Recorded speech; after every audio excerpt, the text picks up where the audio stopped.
Bonjour et bienvenue dans 7ème fréquence. Bon, on est avec la team habituelle. Comment est-ce que ça va, les gars? Eh ben, ça va très bien. Ça va super. Ça va comme d'hab. Ok, super. On va commencer par les news de la semaine comme d'habitude. Alors, qu'est-ce qu'on a eu de beau cette semaine? On va commencer par... Est-ce que vous saviez que les films à bord des avions étaient censurés? Ah, pas du tout. Pas du tout, hein. Première surprise. Ça a fait polémique récemment avec Olivia Wilde notamment et son nouveau film qui s'appelle Booksmart, qui ont fait les frais d'un cut entre d'une scène. Il s'agissait d'une scène de sexe entre deux femmes. Et en fait, il s'avère qu'il y a une entreprise qui est spécialisée dans les cuts pour les entreprises d'avions. Par exemple, Hit de Michael Mann a été censuré pendant un bon petit moment. Je vais y venir après. Hein. Et donc, par exemple, on a aussi une scène de striptease dans The Full Monty où l'entreprise a posé des petits carrés noirs sur les fesses pour censurer le truc. Alors, en fait, ça viendrait du fait que les entreprises, tout simplement les entreprises... L'aviation ? Ouais, exactement, les entreprises d'aviation ne partagent pas toujours les mêmes valeurs que les films. Par exemple, et ça, c'est des choses qui me paraissent bizarres, dans les avions, ils ne passent pas des films comme Seul au monde, Destination finale ou Des serpents dans l'avion, tout simplement pour éviter de faire paniquer les passagers. Ça, je peux comprendre pour le coup. Ouais, je peux comprendre aussi, ça peut créer une sorte de psychose chez les passagers. Ouais. Par contre, pour ce qui est, par exemple, scène de striptease ou scène de sexe, enfin, Olivia Wilde, elle a été interrogée il y a pas longtemps, et elle était absolument choquée que son film, il a été charcuté comme ça, quoi. Parce ils ont peut-être peur que les gens ils se branlent dans l'avion, du coup. Bah, je sais pas, mais même pas, parce que par exemple, Hit de Michael Mann a été censuré. Est-ce qu'on sait quelle scène dans Hit? Trop violent, je sais pas. Ouais, parce que pour le coup, je l'ai vu pour la première fois il y a pas si longtemps que ça, Hit là, et j'arrive même pas à me souvenir. Je vois pas quelle scène aurait été censurée en fait. Alors, il y en a plein après, hein, tu sais, pour une compagnie d'avion, il y a peut-être beaucoup de trucs qui sont violents. Mais après, ça peut justifier par le fait que la personne derrière, celle qui regarde le film, peut regarder. Donc, Mais derrière, il y a le ciel. Ouais, il y a le siège, tu peux regarder entre les sièges, genre les enfants ou tu vois les. Ouais, enfin, normalement, c'est plus le problème, tu vois. Dans ce cas-là, on n'impose plus d'écran et voilà. D'autant qu'avant qu'il y ait vraiment les écrans là dans les avions, à l'époque, c'était des projections communes avec 2 écrans par rangée qui descendaient et ils mettaient le noir dans l'avion, tu vois. Donc peut-être que ça vient de là et qu'ils l'ont gardé. Ou alors, peut-être que c'est nouveau. À vrai dire, j'ai pas trouvé d'infos, mais a priori, ça ferait longtemps que ça existe, quoi. Mais personne s'était outré plus que ça, quoi. Elle appartient à Disney, la société là qui cut les. Écoute, c'est bien possible. Et il s'agit que des films de la Fox en plus. On va passer à Damien Chazelle. Joss nous a gentiment partagé cette news sur le Twitter de 7ème fréquence. Film sur donc qui s'appelle Babylone, un drame qui évoque l'apparition du cinéma parlant porté par Emma Stone et Brad Pitt. Il y aura pas Vin Diesel dedans par rapport au film qu'il avait fait, mais bon. Vous avez pas fait. Ah oui, Babylone avait. Ah oui, de Mathieu Kassovitz. Non, il y aura pas Vin Diesel, t'inquiète. Hein. Damien Chazelle, de toute façon, je suis pas sûr qu'il proposera un rôle à Vin Diesel, mais bon, ma foi. Je pense pas. Et, alors là, où je vais peut-être vous étonner, je sais pas, est-ce que vous étiez au courant de la news ou pas? À part c'est qui les acteurs déjà? T'as dit? Brad Pitt et Emma Stone. Putain, ça va être fou. Alors déjà, j'ai découvert la news sur Instagram parce que j'avais pas Twitter. Bon, ça tu le sais, voilà. Ouais. Et non, j'ai appris ça dans la semaine aussi. Et là où ça va peut-être vous étonner, et je sais même pas toi si peut-être, je pense que tu le sais, Joss, le film est rated R. Ce que je trouve très bizarre parce qu'on parle quand même de l'apparition du cinéma parlant. Je vois pas comment le film peut être rated R en fait. Bah, c'est vraiment ça la curiosité du film parce que c'est ce que je me suis posé comme question quand j'ai vu que ce serait rated R. Et du coup, c'est un très intéressant et ça promet, moi je trouve. Et du coup, j'ai hâte de voir déjà même la première bande-annonce parce que du coup, on aura peut-être un petit élément de réponse. Mais ouais, c'est très très très intéressant. On a le temps, hein, je pense. Par contre, truc bizarre, il sort en même temps qu'Avatar 2, donc au niveau du, je sais pas comment ça va se passer du tout. Mais ils vont peut-être moduler le planning. Ouais, ça va modifier ça. Ça va changer. Ouais, de base, s'il le prévoit comme ça, c'est quand même pas très smart, je pense. Mais après, s'il y a un problème sur le tournage ou. À mon avis, plus sur le tournage d'Avatar que sur le tournage de Damien Chazelle, je pense. Mais bon, franchement, très très hâte du coup. Parce après, que ça peut justifier par le fait qu'il y ait une relation assez nocive entre les deux, peut-être. Enfin, je connais pas vraiment le. Ouais, non, mais il ferait pas ça. Enfin, ce serait vraiment en défaveur de Damien Chazelle de faire ça, tu vois. Après, je sais. Avatar 2, ça fait longtemps qu'il est calé. Enfin, il a été décalé, mais ça fait quand même un petit moment qu'il est calé maintenant. Non, mais je te parle du Rated R. Du Rated R. Ouais. Et c'était quoi, pardon? En fait, je t'ai dit que ça pouvait justifier par le fait qu'il y ait une sorte de relation nocive entre le duo d'acteurs là. je me dis que ça peut tourner autour de ça, autour d'une. Ouais, mais je vois pas, tu vois, à part de la violence graphique ou du sexe, je vois pas qu'est-ce qui tu vois, genre le Joker c'est rated R, mais parce que je vois pas, tu vois, un film de Damien Chazelle psychologiquement aussi prenant que un Joker par exemple. Donc je vois pas le rated R à part des choses graphiques. Bon, ce qui m'étonnerait pour le coup chez Damien Chazelle, pourquoi pas, mais je vois pas en fait comment le justifier. Mais justement, c'est intéressant de savoir ce qu'il va faire. Mais après, oui, il pourrait nous prendre au dépourvu. Totalement. Moi, Damien Chazelle, je lui fais totalement confiance. Ouais. Il a fait des dingueries. Donc, pour moi, c'est un virtuose. Whiplash, La La Land et First Man. Donc, totalement. Et une série pour Netflix, je crois. Ouais, avec Leila Bekti d'ailleurs dans l'un des rôles principaux. Étonnant. C'est quoi la série? Une série Netflix qui sort dans un petit moment. D'accord, ok. Et du coup, là, le film là, que tu parles, là, on sait pas quand. Enfin, on sait pas de quoi ça va parler concrètement? Si, ça parle de l'apparition du cinéma parlant. Ok, d'accord. Ok, ouais. Ça va se situer dans la fin des années 20. Ils vont certainement parler du chanteur de jazz. C'est le premier film parlant de l'histoire du cinéma. Donc, à voir. Damien Chazelle aime bien le jazz en plus, donc ça tombe bien. Ouais, ça fait bonne liaison. Totalement. Troisième news, The Witcher renouvelé pour une saison 2, déjà. Bah, c'est très curieux, mais c'est prometteur. Je suis pas d'accord avec toi, Joss. Pourquoi? Bah, c'est pas curieux dans le sens où il prévoit de faire 7 saisons, je crois. Je crois qu'il y a vraiment un truc sur 20 ans. Hein. Sur 20 ans, ouais. Oui, alors pour ça, je suis d'accord, mais que tu annonces la saison 2 alors que la saison 1, elle est quand même toujours pas sortie, moi je trouve que c'est quand même assez étonnant. En principe, t'attends moins qu'elle commence pour l'annoncer, mais du coup, je pense que ça c'est prometteur, parce qu'à mon avis, ils ont dû être très contents du résultat de la saison 1, donc je pense qu'ils ont vraiment confiance, et peut-être même qu'ils vont les enchaîner assez rapidement, non? Peut-être l'une et l'autre. Possible, je sais pas, mais je pense qu'il y aura un rythme assez classique d'une saison par an peut-être. C'est rarement classique chez Netflix, mais ce serait bien que ce soit comme ça. C'est vraiment classique pour les trucs genre Casa de Papel où ils tournent 2 saisons d'un coup, tu vois, et que vraiment il y a une hype de ouf. Mais par exemple, Stranger Things, tu vois. C'est tous les 2 ans. La Casa de Papel, c'est différent. Que je dis pas de bêtises, là, ça serait comme si on serait à la saison 2, parce qu'ils séparent en fait leur saison en 2, en fait, c'est des parties. Ouais, mais c'est complexe ça à voir parce que déjà ils font souvent des parties chez Netflix et ensuite Stranger Things, tu vois, c'est pas Stranger Things saison 1, saison 2, Stranger Things 1, 2 et 3. Et Netflix, ils ont vraiment un mode bizarre pour le cut de leur série, tu vois, je sais pas trop comment ça fonctionne.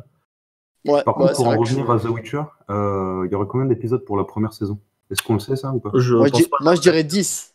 Moi je dirais plus 8 peut-être. Ouais, je crois que c'est 8. Je suis pas sûr, mais il me semblait avoir vu 8. 10, ça me paraît beaucoup, parce que c'est quelque chose de très ambitieux quand même. S'ils veulent faire des épisodes un minimum long, ce qui mériterait ce que n'a pas The Mandalorian, mais on y reviendra après. Je pense que 8, c'est vraiment le truc idéal. Peut-être même 6, hein, en vrai. Si c'est très long. Après, ils ont peut-être commandé une saison 2 parce qu'il n'y a pas eu des projections presse un petit peu ou pas? Presse, non, mais il y a eu les projections test comme d'hab que Netflix fait. Et je pense que ça fait quand même un petit moment qu'ils prévoient de... Ils annoncent la news maintenant, mais je pense que ça fait longtemps qu'ils ont en tête une saison 2. D'accord. Okay. Mais après, je pense que c'est récurrent pour ce genre de série. The Walking Dead, la série The Walking Dead, elle est renouvelée avant le lancement des saisons en cours.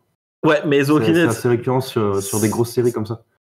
Certes, mais The Walking Dead, c'est plus une grosse série. Hein. Ouais, enfin, c'était une grosse série, et puis ça reste quand même... mais genre, quand ils ont balancé la première saison là, de 6 épisodes, honnêtement, je sais pas si la saison 2 était tout de suite prévue. Hein. Je pense qu'ils faisaient un test d'abord.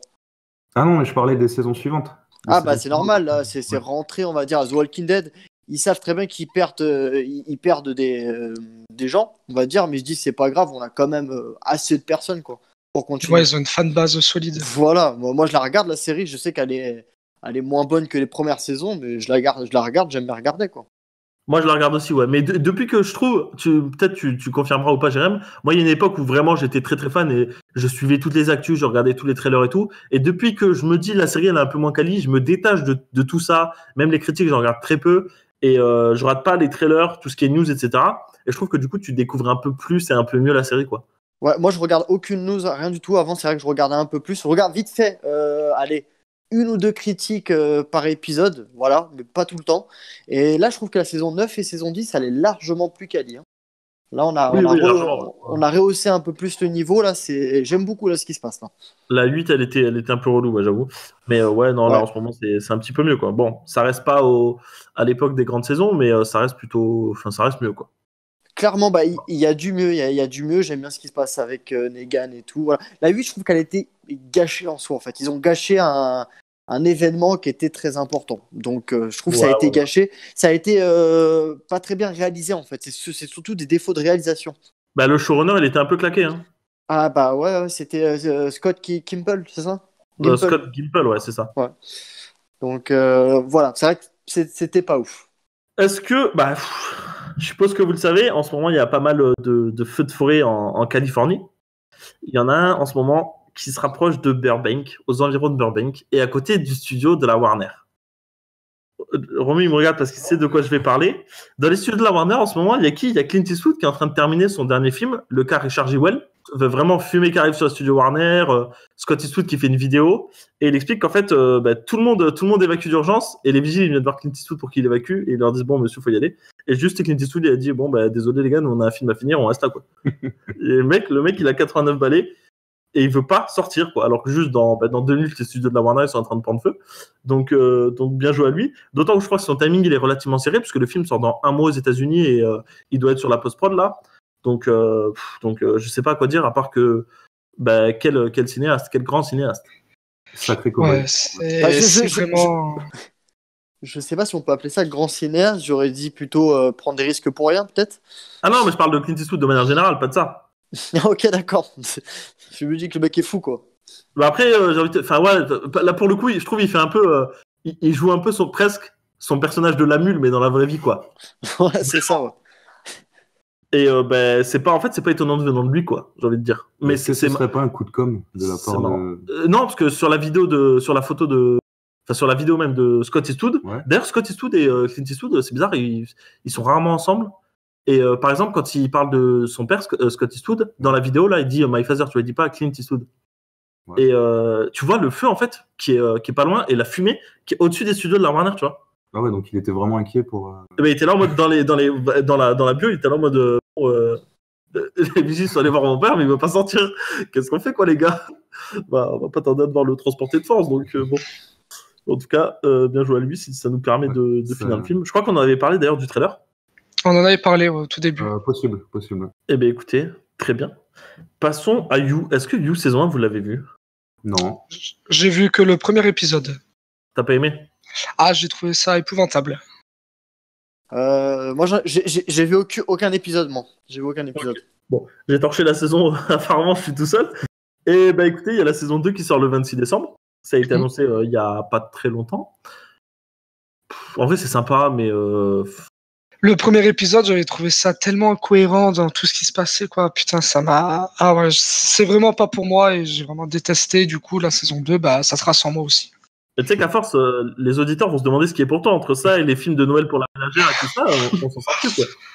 Eh ben, si vous voulez savoir ce qui est pour moi, allez sur ma chaîne YouTube et vous aurez les réponses. Il y a Batman. Voilà, que Batman. Moi, je dirais qu'il y a du Batman.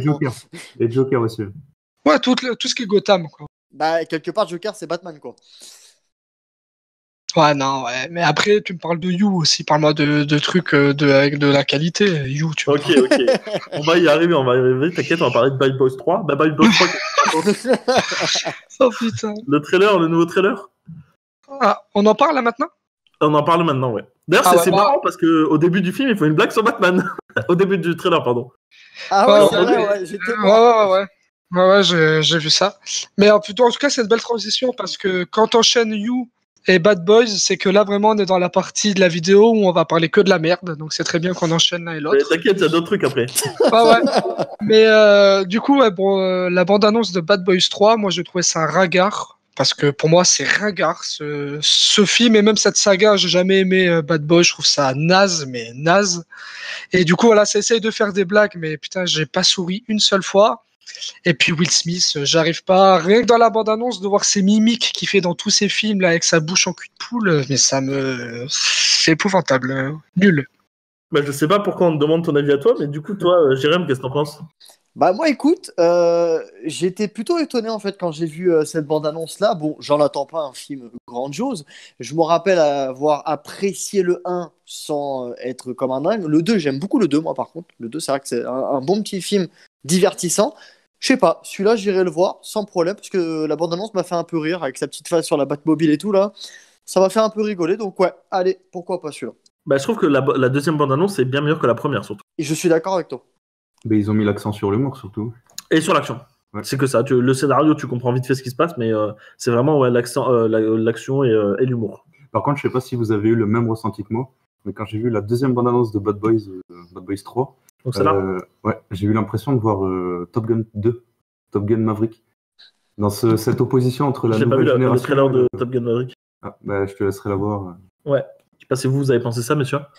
Bah, moi, je n'ai pas vu non plus la bande-annonce là, qui parle, donc écoute, ma foi, je la regarderai aussi. Non, mais du coup, je comprends ce que veut dire Romu, je comprends, mais je trouve que Top Gun Maverick vend beaucoup mieux son film, la bande-annonce vend beaucoup mieux son film que la Bad Boys. Voilà, comme vous dites, c'est des blagues pour moi qui sont nulles et de l'action qui va pas être ouf. Ça des cascades en voiture assez basiques et du coup, enfin moi, ça me branche, mais pas du tout. Et au moins Top Gun Maverick, ça propose quelque chose. Alors après, peut-être ça sera nul et j'ai peur parce que j'adore le premier et faire une suite, je suis pas trop chaud sur l'idée. Mais au moins, ça propose quelque chose. Après, c'est sûr que de toute façon, la bande-annonce Bad Boy 3, elle allait pas être pour toi, dans le sens où t'aimes pas Will Smith, t'aimes pas la saga Bad Boy. Il n'y a rien pour que ça te puisse rien pour moi. Ce film. Il n'y a rien qui est pour toi d'avance déjà. D'avance, ça c'est clair. T'étais sûr que s'ils font un Bad Boy 3 longtemps après le 2, déjà c'est un peu pour la fan base, on va dire. Moi, j'aime bien, on va dire, en soi Bad Boy, même si c'est pas non plus mes films cultes que j'ai en tête. J'aime bien regarder de temps en temps, mais c'est vraiment le 1, en plus je le regarde quasi pas, c'est souvent le 2 que je mate. Je sais pas pourquoi. Le 2, j'ai toujours pu le trouver plus quali. Après, quand je dis quali, c'est pas non plus impressionnant. Je le regarderai juste pour. Non, mais après, c'est du cinéma divertissant. Hein. C'est du divertissement. Popcorn, mais si on va par là, genre, tu vois, je regarde Endgame, je vais kiffer beaucoup plus, tu vois. C'est assez popcorn pourtant et tout, mais je vais kiffer beaucoup plus. C'est pas le même délire. Après, il y a quand même une diff majeure, c'est qu'il n'y a pas Michael Bay à la réal. Ouais. Oui. Ah, il n'y a pas Michael Bay, d'accord, je sais pas c'est qui à la réal. Non, je pense qu'il est occupé avec son nouveau film Netflix, là, donc je pense qu'il est pas là. Enfin, je dis peut-être une bêtise, mais. Non, mais c'est pas Michael Bay, hein, c'est sûr. Ouais, c'est sûr, sinon il aurait vendu le réalisateur de Transformers et toutes ces chinoiseries, quoi. Je crois que c'est 2 réalisateurs belges. Ah ouais, bah c'est Will Smith et. Bah, c'est une belle blague. Et Lorenz qui se sont mis en coréal. Ouais. Okay. Ils auraient dû prendre François Damien, au moins ça aurait été drôle. Par contre, je voulais revenir sur un point de la bande-annonce. Il y a un truc qui m'a vraiment dérangé, c'est la scénographie. Cette lumière hyper jaune, là, dégueulasse. Ah, c'est. Ouais. Tu sais, Will Smith, il est encore plus bronzé que d'habitude. Incroyable. Mais ouais, c'est vrai que c'est très orangé. Ouais, c'est très orangé. Sauf les scènes de nuit. Les scènes de nuit, elles sont juste. Ouais, il y a des couleurs un peu néon. Et le 2 était pas un peu comme ça déjà? Bah, il y a que toi qui peux le savoir, parce que moi je l'ai pas vu. Bah, moi, je l'ai vu, mais ça remonte il y a trop longtemps. Moi, de visu comme ça, je crois que le 2 était exactement pareil. Hein. Je pense qu'il l'était un peu moins quand même. Là, ça fait vraiment orange, couleur de Donald Trump, quoi, tu vois. Bah, vu qu'on était quand même. Il y avait beaucoup de soleil et tout dans le 2, moi j'ai le souvenir où je sais pas, c'était très orangé hein, quand même. Hein. Ok, bon, bah écoute, c'est possible. Bon, dans tous les cas, c'est pas la même équipe technique, donc c'est différent. Quelque chose dont on parlait la semaine dernière, les studios Blumhouse, on va passer au trailer de Nightmare Island. Je sais que Joss, toi c'est pas pour toi, tu peux dis juste c'est pas pour moi si t'as pas envie d'en parler. Alors je vais vous dire quelque chose, ce n'est pas pour moi, voilà, très clairement. Après par contre je trouve que c'est assez intéressant, tu vois, la bande-annonce je la trouve assez fun, alors j'irai le voir, tu vois, c'est pas pour moi mais au moins ça j'irai le voir parce que je trouve que c'est intéressant. L'idée de l'île ça me plaît, alors ça n'a rien à voir. Mais j'ai kiffé le jeu Far Cry 3 qui se passait sur une île et ça m'a fait un peu penser à ça, tu vois, c'est pas forcément lié mais ça m'a fait un peu penser à ça. Et du coup voilà, j'irai après, honnêtement, j'ai un petit peu peur du truc à la con. Tu vois, ce genre de film un peu à la con, mais j'irai parce que ça m'a un peu intrigué quand même, je dois le reconnaître. Ok, d'accord. Et toi, Romu ? Moi, ça m'intéresse pas du tout. C'est Jeff Wadlow à la réalisation. C'est lui qu'on doit Action Vérité, si je dis pas de bêtises. Ah non, c'est lui. Ah, c'est peut-être pour ça qu'il y a Lucy Hale encore dans le rôle principal. C'est ça, certainement. Il y a aussi Michael Pena. Il y a Pignata, tout à fait. Donc ça fait super plaisir. Tout à fait. Mais non, moi je pense que j'irai pas le voir. Je suis pas le public visé. Je rejoins Joss sur le fait que ouais, c'est intéressant. L'île, voilà, c'est mystère, etc. Donc s'il passe, il passe dans notre cinéma, pourquoi pas. Mais... Ok, bon, moi je le regarderai sûrement pour le casting, mais au-delà du c'est intéressant l'île, en fait, le problème majeur, c'est que on connaît déjà toute l'histoire. Et ça, c'est le trailer, il est absolument dramatique pour ça. Ah, ça, je suis totalement d'accord, ouais. T'as totalement raison. Et on y reviendra après, mais c'est un peu le même problème que Invisible Man d'ailleurs. Exactement. Invisible Man, Putain, pardon. alors ça, c'est encore pire, je trouve. Ouais, Invisible Man, c'est encore pire. Donc, on a qu'à passer directement à Invisible Man, sauf si t'as un truc à dire, Jérém, sur. Ouais, bah, j'avais un petit truc à dire dans le sens où quand j'ai regardé, j'ai eu très peur. Je me suis dit, ouais, ça va être ultra claqué au sol. Et finalement, au fur et à mesure de la bande-annonce, je me suis dit, ouais, ça a l'air d'être assez pas mal. Le casting est assez ouf, j'avoue. Pourquoi pas, mais ça a pas l'air non plus d'être dingue. Ouais, non, clairement. On reste sur un film Blumhouse, c'est un truc petit budget comme ça. Et c'est pas un remake Bah écoute, je sais pas. Mais si c'est un remake, je sais pas. Il me semble, j'en suis pas sûr du tout, mais. Blumhouse, c'est un remake? Je crois pas trop. Hein. Ouais, Blumhouse, ils font que des productions originales. Black Christmas. Ah oui, Black Christmas, c'est un remake. Peut-être. Ouais, mais Black Christmas, c'est vraiment the film de Noël, quoi, tu vois. Le trailer de Invisible Man, film de Lee Whannell. Alors ça, je sais pas si c'est une production Blumhouse. Si, c'est une production Blumhouse. C'est Blumhouse qui a repris le projet d'Universal. Ouais, tout à fait. Parce qu'à la base, c'était rattaché au Dark Universe. Donc c'est une production Blumhouse. Il semble, je ne suis pas sûr. Non, mais il me semble que c'est ça, t'as raison. Puis Lee Whannell, il fait quasiment que des trucs avec Blumhouse. À l'image de son dernier Upgrade, excellent Upgrade. Est-ce que Invisible Man, ça tente quelqu'un ou pas? Ben moi, ça me tentait, mais la bande-annonce, ça m'a montré le film, donc j'ai plus besoin de voir le film. Ouais, c'est un peu problématique cette histoire. Hein. Parce que franchement, la bande-annonce, t'es pris dedans, hein, mais en fait, j'étais pris dedans comme si je regardais le film. Parce que franchement, j'ai vu tout le film. Hein. C'est aberrant de faire une bande-annonce comme ça. Alors, j'avoue que là, je cherche vraiment où est l'intérêt du film. Je pense pas que l'intérêt du film se base vraiment sur les révélations et ce genre de choses. Parce que déjà, que quand tu connais. Enfin, le film s'appelle Invisible Man, tu te doutes bien qu'il y a un mec invisible qui fait des chinoiseries, tu vois. Donc, oui. Je pense pas que vraiment que le film se porte là-dessus, tu vois. Je pense que ce sera plus un truc, une sorte de drame psychologique. Ouais. Voilà. Ouais, c'est ce qu'on voit dans la bande-annonce, mais. Ouais. Par contre, j'ai trouvé la bande-annonce assez particulière. Ouais, parce qu'elle spoil tout le film. Non, pas seulement. Pour moi, elle est divisée en deux parties. Il y a une partie plus traditionnelle, la partie de mise en place qu'on a au début de la bande-annonce, et on a une partie plus Lee Whannell, la deuxième partie, en termes de mise en scène. Il y a une mise en scène quand il y a l'homme invisible, quoi. C'est ça. Ok, ouais. Donc on retrouve vraiment le style de Lee Whannell. J'espère que voilà, on sera peut-être là pour sa réelle, parce que Upgrade était très très bon. Moi, j'en ai gardé un très bon souvenir. Toi, Jérém, t'as aimé Upgrade, non? Ah oui, yes. Ouais, franchement, il était bon. Hein. Ah, il était très bon celui-là. Ouais, c'est le mec, c'est le mec qui est genre qui a des pouvoirs un peu, genre il a un peu, il est balèze, c'est ça? Il a pas des pouvoirs, mais il est modifié. Il est modifié. Ouais. Donc ouais, il était très correct. C'est pas un film de dingue, mais franchement, il passe très très bien. Moi, c'est une tuerie, je trouve. Pour revenir sur l'homme invisible, là, je trouve. Alors, la bande-annonce, ça fait rater tout le film, en fait. En fait, la bande-annonce m'a donné pas envie de voir le film. Pourtant, l'idée de base a l'air bonne. Moi, j'aurais préféré que dans la bande-annonce, limite, il n'y ait que du mystère, en fait. Vraiment, ce côté, genre, on a l'impression qu'elle est folle, en fait. Tu vois ce que je veux dire? Dans la bande-annonce, on se dit, bon, elle est folle ou c'est vrai ce qui se passe? Mais genre, avec très peu d'éléments. Tandis que là, finalement, on voit que l'homme invisible, il bute des gens et tout. Donc, du coup, tu sais que c'est vrai. Après, le truc, c'est que comme c'est une histoire qui est déjà très célèbre, je dis ça parce que Invisible Man, il y a déjà un film à la base. Hein. Ouais, à la base, c'est un film de l'Universal Monster. Ouais, comme le son de Frankenstein, etc. C'est ça. Ouais, ça, je savais, mais il y a énormément de gens qui l'ont pas vu, style moi, genre je l'ai pas vu, je connais peut-être le nom, mais je connaissais même pas l'histoire, tu vois. Ouais, mais après, tu te doutes bien que, étant donné qu'on est sur un Monster Universe, je sais pas si tu le savais, il y a une menace forcément qui est réelle, quoi. On est encore on est dans l'univers avec le truc de la momie de Tom Cruise, là. C'est rebooté. À la base, d'ailleurs, c'est Johnny Depp qui devait jouer l'homme invisible, je crois, chez Universal. Et là, ça a été rebooté et la plupart des projets sont repris par Blumhouse, justement. Qui veut faire des trucs. C'est dingue, ils l'ont rebooté 3-4 fois celle-là, c'est dingue, quoi. Ouais, voilà. Mais là, pour le coup, c'est Blumhouse, donc j'ai un peu plus confiance en la chose. J'ai des infos si ça vous intéresse. La franchise devait être lancée en 2014 avec Dracula, mais le producteur Alex Kurtzman décida de ne pas l'inclure malgré de bons résultats au box-office. La franchise est finalement lancée en 2017 avec le film à momie. Donc bien joué. Mais de toute façon, c'est pas étonnant parce que déjà, il y a le logo du Dark Universe. Qui est grave stylé, d'ailleurs. Dans la momie, c'est Universal, mais en dark, quoi. J'ai trouvé ça stylé. Ouais. Il n'y est pas pour Dracula, mais surtout, le film, il y a trop de diff entre les deux, quoi. Entre Dracula et la momie. Il y a 3 ans de différence. Ouais, j'ai pas vu Dracula en plus. Dracula. Tu l'as pas vu? Bon, il est moyen, mais en vrai, pour lui, si t'aimes bien Luke Evans, ça passe le temps. Et la fin est sympa. Bah, c'est un second couteau pour moi, Luke Evans. Luke Evans, ah putain, moi je l'aime bien, tu vois. Ouais, enfin, on peut l'aimer, mais c'est pas l'acteur que tu vois au premier plan. C'est pas un acteur de premier plan, pardon. Bah, ça dépend. Ça dépend. John Bernthal, tu le vois pas au premier plan, pourtant c'est un excellent acteur. Mais c'est pas un acteur qui me parle personnellement, Luke Evans. Ok. Je pourrais m'en passer. Bah, écoute, Mais il a peut-être fait de bons films, je sais pas après. Sonic aux Jeux Olympiques. Non, c'est faux, c'est pas Sonic aux Jeux Olympiques du tout, c'est juste Sonic. Le design a été refait, le nouveau trailer est sorti. Alors, je vais rentrer directement dedans.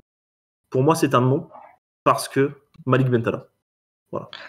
Alors voilà, là t'as dit la chose parce que je trouve que visuellement il est beaucoup mieux le Sonic comme ça. Je trouve qu'ils ont bien fait de le refaire parce que ça rend mieux.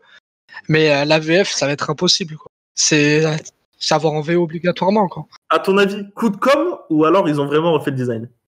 Eh ben moi, depuis le début, je pensais que c'était un coup de com' et je continue à dire que c'est un coup de com'. Ouais, en vrai, ce serait pas étonnant. Je t'avoue que mon cœur partage un peu, d'autant qu'après, Bah, pour avoir repoussé la sortie du film de 2 mois. ils l'ont repoussé de 2 mois aux États-Unis, pas en France. Donc, pour nous, ça ne change rien. Ouais. Donc, tu vois, c'est peut-être en mode, on a prévu depuis longtemps la sortie et on fait semblant qu'on la repousse avant, tu vois. Tu vois ce que je veux dire? Ou alors ils avaient plusieurs visuels justement. Vous avez plusieurs designs peut-être. Plusieurs designs, ils ont fait un test en diffusant la bande-annonce 6 mois avant la sortie. 4 ou 5 mois, je sais plus. Longtemps, hein. Et ils se sont dit, ça marche pas, donc on prend l'option numéro 2. Non, oui, mais je pense que voilà, Romu, je pense que t'as raison, moi. Je pense que c'est ça qui s'est passé. Bah, c'est possible. Dans tous les cas, là, pour le coup, j'ai envie de dire, ils trouvent le moyen de se rattraper sur le design de Sonic, mais bon, derrière ça, ils prennent Malik Bentala. Alors, c'est pas la faute de la boîte en elle-même, c'est plutôt la faute, pour le coup, de la com française. Je sais pas pourquoi ils prennent pas le doubleur des jeux Sonic ou un truc comme ça. La réponse est simple. C'est justement pour la communication. Ah oui, non, mais la réponse est simple, mais la réponse est bête. Elle est bête, mais je vais te citer Bob l'éponge, par exemple, récemment. Ouais. C'est qui au doublage, d'ailleurs? Dans Bob l'éponge? Ouais. Dans le deuxième film, c'était Squeezie, Natou et Cyprien. Donc, comme Ratchet et Clank. Ouais. Et Ratchet et Clank, c'était bien de la merde, qu'on soit d'accord. Et ça a pas marché, d'ailleurs, au box-office. Ouais, totalement. Et Bob l'éponge, le film? Celui dont tu parles, là? Le deuxième? Je viens de te les dire, là, je viens de te les citer. Non, mais il est sorti? Le deuxième, oui. Il est bien? Il est pas mal. Les scènes en 2D sont vraiment bonnes. On retrouve vraiment l'esprit du dessin animé. Par contre, les scènes en 3D, non, sans façon. Vraiment. Ok. Ouais. Ça, c'est pénible. Je sais que c'est pour la com, mais franchement... surtout quand tu fais Sonic de base, est-ce que franchement, tu t'attends à avoir autre chose dans ton public que des gens qui aiment Sonic? Admettons, tu essaies d'attirer des enfants, parce que Sonic, c'est quand même relativement pour les enfants. Est-ce que Malik Bentala, il attire des enfants au cinéma? Franchement.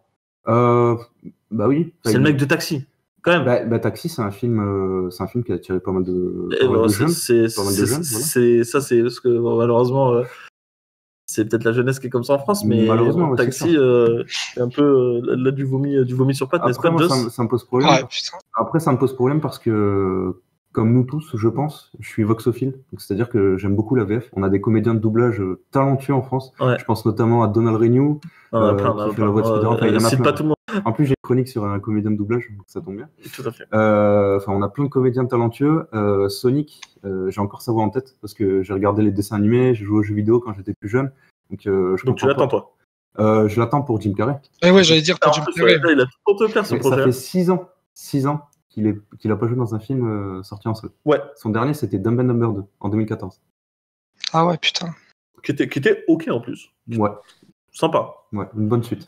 Ok. Mais je suis vraiment déçu. Je suis vraiment déçu parce que même Malik Bentala, j'aime bien Malik Bentala. Je trouve que c'est un humoriste sympa, mais en tant que doubleur, ça marche pas. C'est pas son métier, donc pourquoi? Voilà, c'est un métier, quoi. Voilà, c'est ça le problème. Et il a aucune émotion. Quand tu l'écoutes, il a aucune émotion. Vraiment, il dégage rien. C'est dommage.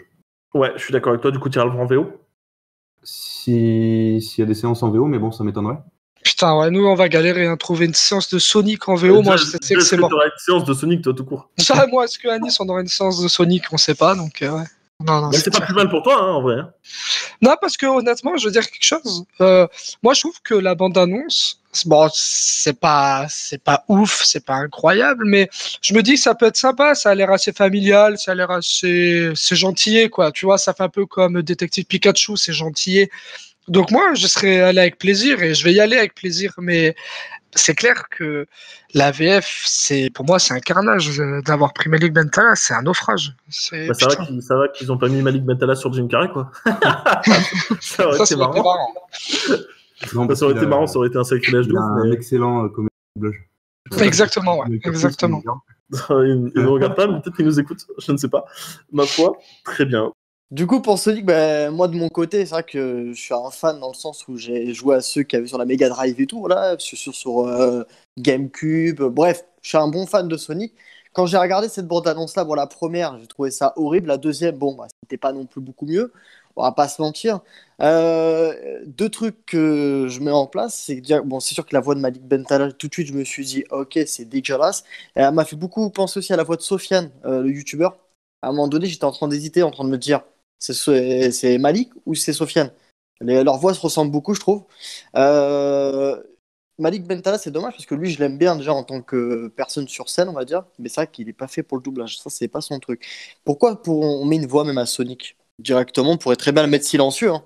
Ça, pour les gosses, pour la famille, il faut qu'ils parlent. C'est comme Pikachu. T'es obligé. Ouais, t'es obligé de le faire parler. Dans les jeux et les séries télévisées, là, il me semble. Bah, Peut-être pas dans les jeux. Ouais. dans les jeux, vite fait. Enfin, c'est pas hyper important. Moi, je pense que s'il parle pas, c'est pas très très grave. Après, pour te donner un exemple bête, s'il n'y avait pas eu Ryan Reynolds sur Pikachu, il perdait 60% de son box-office. Bah, pas forcément. Toi, quand Pokémon il est arrivé au cinéma, ça a été un gros événement quand même. Hein. Ça a été un événement, mais beaucoup de gens étaient là en mode oh trop bien, Ryan Reynolds sur Pikachu, c'est un très bon choix. Ouais, puis ils ont fait de la com aussi là-dessus. Même Ryan Reynolds, il a fait beaucoup de com sur le fait qu'il fait Pikachu, donc ça a aidé. Non, mais Il a fait- d'accord, mais les petits, ils ont pas forcément regardé Deadpool. Puis même, ils savent même pas peut-être qui c'est Ryan Reynolds. Tu vois ce que je veux dire? Ouais, non, mais ça touche quand même un Ouais, mais public. les petits, c'est pas l'ensemble du public, ouais. Ça Ça- touche ça- les adolescents, tu vois, la moyenne 12-18 ans, ça va leur parler. Et comme Malik Bentala, ça va parler aux 12-18 ans, ça va leur parler tout de suite. Tout de suite. Puis en plus, s'il n'y avait pas eu le doubleur de Ryan Reynolds, tu vois, et qu'ils avaient mis je sais pas qui, un YouTuber ou quoi, pareil, je sais pas si le film il aurait été autant apprécié, tu vois. Parce que crois-moi, si le doublage il a raté, c'est mort, hein, tu sors du film direct. Là, je suis sorti de la bande-annonce déjà, donc le film, j'imagine pas ce que c'est, quoi. Je sais pas, la voix de Sonic qui en aurait pu mettre. Bah, le tu doubleur de mets- Sonic. Ouais, le doubleur Ouais, de tout Sonic, simplement, il est celui du dessin animé. Bah ouais. Et il est très très bien. Et quand tu regardes son CV d'ailleurs, il a fait 25 milliards de trucs et il est très fort, quoi. Bah ouais, bah, c'est vrai que bah, ils ont mis un mec. C'est pour la com. Ils ont mis un c'est mec pour la connu, com. quoi. Ils ont mis un mec connu. Ouais, ils ont bien mec connu. Bah écoute, j'espère que ça leur. Bah, c'est pas j'espère, c'est que ça leur servira forcément auprès des cinémas. Ouais, mais c'est vraiment dommage. Je reviens à ce que je disais tout à l'heure. Il a son métier. Enfin, il a deux métiers d'ailleurs, acteur et humoriste. Et il vole le métier. Non, humoriste. C'est chiant, vraiment. Moi, je trouve ça pitoyable. On pourrait mettre le comédien de doublage sur scène aussi. Le comédien de doublage de Sonic sur scène à la place de Malik Bentala. Hein, à ce niveau-là. Alors, écoute, ce serait marrant qu'ils échangent. Ben voilà. Je sais pas lequel s'en sortirait mieux dans sa catégorie, mais bon. C'est Donald Renew, du coup, qui disait, je crois, et j'écoutais ça il y a un petit moment, que pour être comédien de doublage, il fallait avant tout être comédien. Et a priori, ça marche dans ce sens-là, mais pas dans l'autre. Ouais. On peut pas être comédien et comédien de doublage. Ou alors on peut l'être, mais c'est peut-être plus que compliqué, quoi. Bonne question, est-ce qu'il y a des comédiens de doublage qui ont fait du cinéma? Des célèbres? Je crois qu'il y en a. Il y en a pas mal, ouais. Il y en a pas mal, mais là, de tête, j'ai le comédien dont je vais vous parler tout à l'heure. Ok. Mais après, il y a le doubleur du dictateur, du gouverneur dans The Walking Dead, qui fait pas mal de films. Ok. Mais après, là, j'en ai pas qui viennent, mais ils tournent pas mal. Ils tournent pas mal dans les séries télé. Mais il me semblait que Damien Whittaker, il en a pas fait. Possible. C'est Ça qui me déjà parle. Il a doublé qui déjà Le ouais. plus connu, c'est DiCaprio. Autant pour moi. C'est sa VF. Qui ça? Ah ouais, non, mais t'inquiète, c'est l'acteur que je suis. C'est pas grave. Ah. On va passer à la suite. On a parlé de tout ce qui était Bad Box 3 et toutes ces chinoiseries. Christmas Carol. Tu donnes en français, s'il te plaît? Christmas Carol. On est bon. Juste comme ça, est-ce que quelqu'un comme ça là peut me dire le casting, s'il vous plaît, les principaux mecs qu'il a vus dans le trailer? Bah, Guy Pearce. Ouais. Et Vous après, avez tous raté un mec, c'est Il y a sûr. une fausse annonce, je crois. Tom Hardy. Je sais pas si c'est une fausse annonce ou pas. Sur certaines bandes annonces, il est crédité. Il est crédité dans le titre. Il est crédité partout en fait, c'est ça qui me. Non, c'est ça qui me- dans certaines bandes annonces sur YouTube, il n'est pas crédité dans le titre, juste dans le titre. Et en fait, moi, j'ai cliqué justement pour Tom Hardy. Et il y a aussi Andy Serkis. Tout à fait. Mais alors là, ce qui m'étonnerait déjà de deux, c'est que c'est le showrunner de Peaky Blinders et de Taboo. Donc Tom Hardy, ce serait pas étonnant. Ouais. D'ailleurs, on en parlait la semaine dernière, c'est Steven Knight.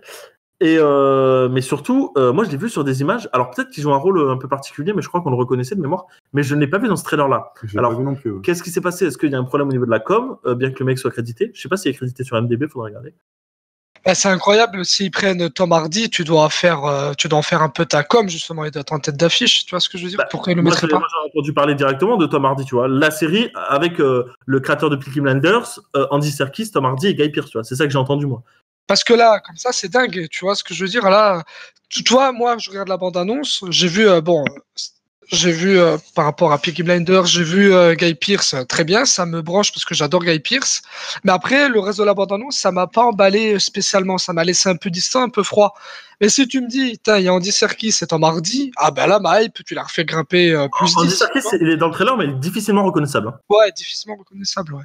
Ouais. Tu reconnais uniquement son regard, parce qu'il a vraiment un regard. Ouais, il a une espèce de grosse barbe. Mais en tout cas, beau casting, et surtout, c'est une mini-série de Noël. Et ça me fait un peu penser au film Krampus. Un conte un peu de Noël horrifique comme ça qui a l'air très sympa. En plus, mini-série, je crois que c'est peut-être 6 épisodes. Ça a l'air de se déguster comme ça, quoi, d'une traite. Et ça a l'air. Moi, je trouve ça bien. Ça a l'air bien. Et puis, c'est une série anglaise, donc généralement, les séries anglaises, c'est assez quali en termes de mise en scène, de casting. Bah, surtout avec Steven Knight derrière, je suppose. Je veux bien vous croire, parce que j'ai pas commencé. Bon, tu connais la réputation de Peaky Blinders. Donc voilà. Mais, ouais, ça mais tu vois, j'ai pas l'impression que ça va être au niveau d'un Peaky Blinders. Enfin, j'ai pas trop d'avis sur cette bande-annonce, ça m'a pas trop hypé. Après, c'est vrai que tu dis Andy Serkis et Tom Hardy, j'avoue que ça me donne un peu envie quand même. Mais je sais pas, je tique un peu. J'ai l'impression, ceux des fois qui veulent faire ressembler un peu à la Peaky Blinders en termes d'univers, un peu comment c'est fait, tu vois. Oh là, pour moi, c'est loin de ressembler à Peaky Blinders. Je parle comment, tu vois, je sais pas comment t'expliquer un peu l'époque et tout, un peu comment c'est fait un peu. Tu vois, on a l'impression que. Un peu dans l'atmosphère. Voilà, c'est l'atmosphère. C'est un peu le mot que je cherchais. Et ben, j'ai l'impression qu'ils vont complètement aller à côté, en fait, et faire un truc complètement oubliable. Et je vais essayer, bien sûr. Tu peux faire un truc différent de Peaky Blinders et faire un truc bien. Ouais, mais fait changer carrément d'atmosphère, faire un autre délire, tu vois. Et là, pour moi, c'est vraiment un autre délire. Hein, pour le coup, je vois pas du tout ce que tu vois de Peaky Blinders. Tabou, c'était différent. Tabou, si tu parles du mec qui a un chapeau. Enfin, oui, il y a un mec qui a un chapeau, mais c'est pas tabou pour autant, tu vois. Non, mais en termes d'atmosphère, c'est différent de Peaky Blinders. J'ai vu que le premier épisode. Ouais. J'ai jamais vu Peaky Blinders. J'ai vu 3 épisodes, tu vois, mais il y a un petit moment. Ouais. J'y verrais plus. C'est plus proche de Tabou, là, je dirais, que de Peaky Blinders, quand même. Vraiment. Okay. Pour le coup. En fait, Peaky Blinders, pour te dire, je trouve que la saison 1 met, on va dire, dans l'ambiance de Peaky Blinders. Au fur et à mesure des saisons, Peaky Blinders, ça va être dur de faire une série pour moi qui va être au-dessus de cette série-là. Pour eux, en tout cas, hein, je parle dans ce qu'ils vont faire à la suite. C'est tellement un niveau au-dessus, avec une réalisation, mais elle est incroyable, la réalisation, on dirait un film. Que pour moi, ça va être dur de réussir à aller sur un truc beaucoup plus quali et au même niveau, quoi. Bah là, j'ai l'impression de voir un film. Hein. J'ai vu la non, mais t'as pas vu Peaky Blinders, je pense. C'est pour ça que tu dis ça. Mais pour le coup, tu dis ça, mais tu vois, Damon Lindelof, il a fait Lost, il fait Watchmen, il a fait Leftovers, et jamais on compare les 3 séries, tu vois. On dit pas que l'une est au-dessus de l'autre, mais les 3 sont excellentes. Et ouais, d'accord, mais à chaque fois, il va sur des trucs un peu différents quand même. Bah, pour moi, c'est totalement diff. Surtout que cette ambiance horrifique, fantastique un peu, il n'y a pas du tout ça. Tu vois, moi, je vois plus du Labyrinthe de Pan que du Peaky Blinders là-dedans. Hein. Non, mais je pense que ce qu'il veut dire, c'est pas dans le même univers, parce que ça n'a rien à voir. Peaky Blinders, c'est Christmas Carol, rien à voir. Mais par contre, tu reconnais un petit peu. On parle de l'époque. Non, mais tu reconnais, par contre, je trouve que tu reconnais la lumière, la façon de filmer, ça fait très Peaky Blinders, par contre. Voilà, c'est ça que je les scènes de nuit, parce que tu vois, la bande-annonce, c'est tout dans la nuit. Mais comment c'est avec un éclairage, tu vois, il y a un seul éclairage, tu vois, la lampe. Et du coup, ça fait très Peaky Blinders dans la façon que c'est réalisé, de la façon dont c'est mis en scène. Ça fait très Peaky Blinders pour le coup. Ça fait très froid, ouais. Ça fait 2 univers totalement différents parce que ça n'a rien à voir l'un avec l'autre. Mais par contre, tu sens que c'est la même équipe derrière, quoi, que c'est le même showrunner, tu le sens. Ça se voit. Pour le coup, je trouve que ça se voit. Que par exemple, tu regardes Watchmen et Lost, tu te dis pas, oui, c'est le même mec derrière. Tu vois, voilà, là, clairement, ça n'a rien à voir de bout en bout. Non, c'est sûr. Mais je pense qu'on devrait arrêter de comparer les séries et les considérer comme des œuvres à part entière. Bah là, pour le coup, en plus, c'est une mini-série, donc ces épisodes, c'est conçu, je pense, plus comme un grand film que comme une série. Parce que c'est quasiment sûr à 100% que tu n'auras jamais de suite, tu vois, parce que c'est comme Tabou, par exemple, tu vois. Ouais. Ils ont prévu une suite, mais Tom Hardy fait tellement de trucs que est-ce qu'il va avoir le temps? Tom Hardy, d'ailleurs, c'est marrant, comment il est très impliqué dans les séries. Enfin, c'est pas marrant, mais Il est très Ouais, mais impliqué dans les Il séries a Tom joué dans Hardy. quelle série? Peaky Blinders, Ouais, dans Taboo, d'accord. dans peut-être Christmas Carol, on sait pas trop. Je pense qu'il a fait d'autres choses. Possible.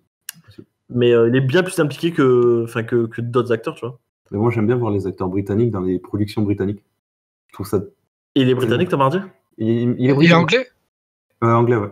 Bah, il est britannique, donc. Et Oui. j'ai l'impression que c'est leur spécialité, les 6 épisodes un peu dans leur série. Parce que Peaky Blinders, c'est pareil, c'est 6 épisodes par saison. Bah, peut-être, hein. Mais là, il Ouais. s'agit vraiment d'un conte de Noël, donc tu fais ça pour la période, tu vois. Et puis oui, il a fait notre série aussi, il a fait Frères d'armes, Tom Hardy. Oui, enfin bon, après, tout le monde l'a fait, cette série, donc. Ouais, mais il a quand même fait. Ouais, certes. Par contre, petite parenthèse, c'est pas une spécificité anglaise, les 6 épisodes, parce qu'en France aussi, on a cette spécificité, et en Espagne aussi. Mais Je pense notamment à la Casa de Papel. aux États-Unis aussi, enfin, Ouais, non, mais ça, c'est un exemple parmi tant d'autres. Mais généralement, les séries standards aux États-Unis, c'est 22-23 épisodes. Oh, Ah, non, c'était à l'époque, ça, c'est les séries des années 2000, voilà. Ça ouais. n'existe plus. Hein. Si, ça existe encore. T'as Flash qui fait ça encore, t'as les trucs Arrow et ceux-là, mais ça fait c'est pas 22 épisodes, Si. Flash. Et les séries policières Hein, aussi. Flash, mec, ça fait 22-23. Ah oui, mais on parle des trucs lancés depuis longtemps. Oui, je te parle des séries standards. Là, une série qui débarque 22 épisodes, mais 100% elle bide. Hein. C'est possible que ça bide, mais sur les chaînes comme CBS, NBC, les chaînes qui font pas partie du câble, c'est des séries de 22, 23 Genre Doctor Who, quoi. Mais après, ou les séries policières.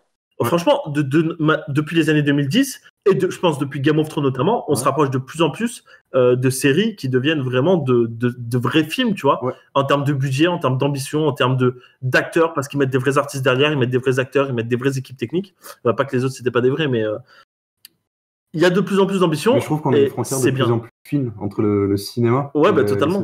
Totalement. Et c'est pour ça qu'il y a beaucoup d'acteurs d'ailleurs qui go, tu vois. Et des trucs comme des plateformes de SVOD, par exemple, ça va faire que accentuer ça. Et je pense que HBO qui a démarré ça. Non, mais franchement, je suis content, même qu'on passe sur des épisodes, moins d'épisodes et tout, c'est plus concis, c'est plus carré, je trouve.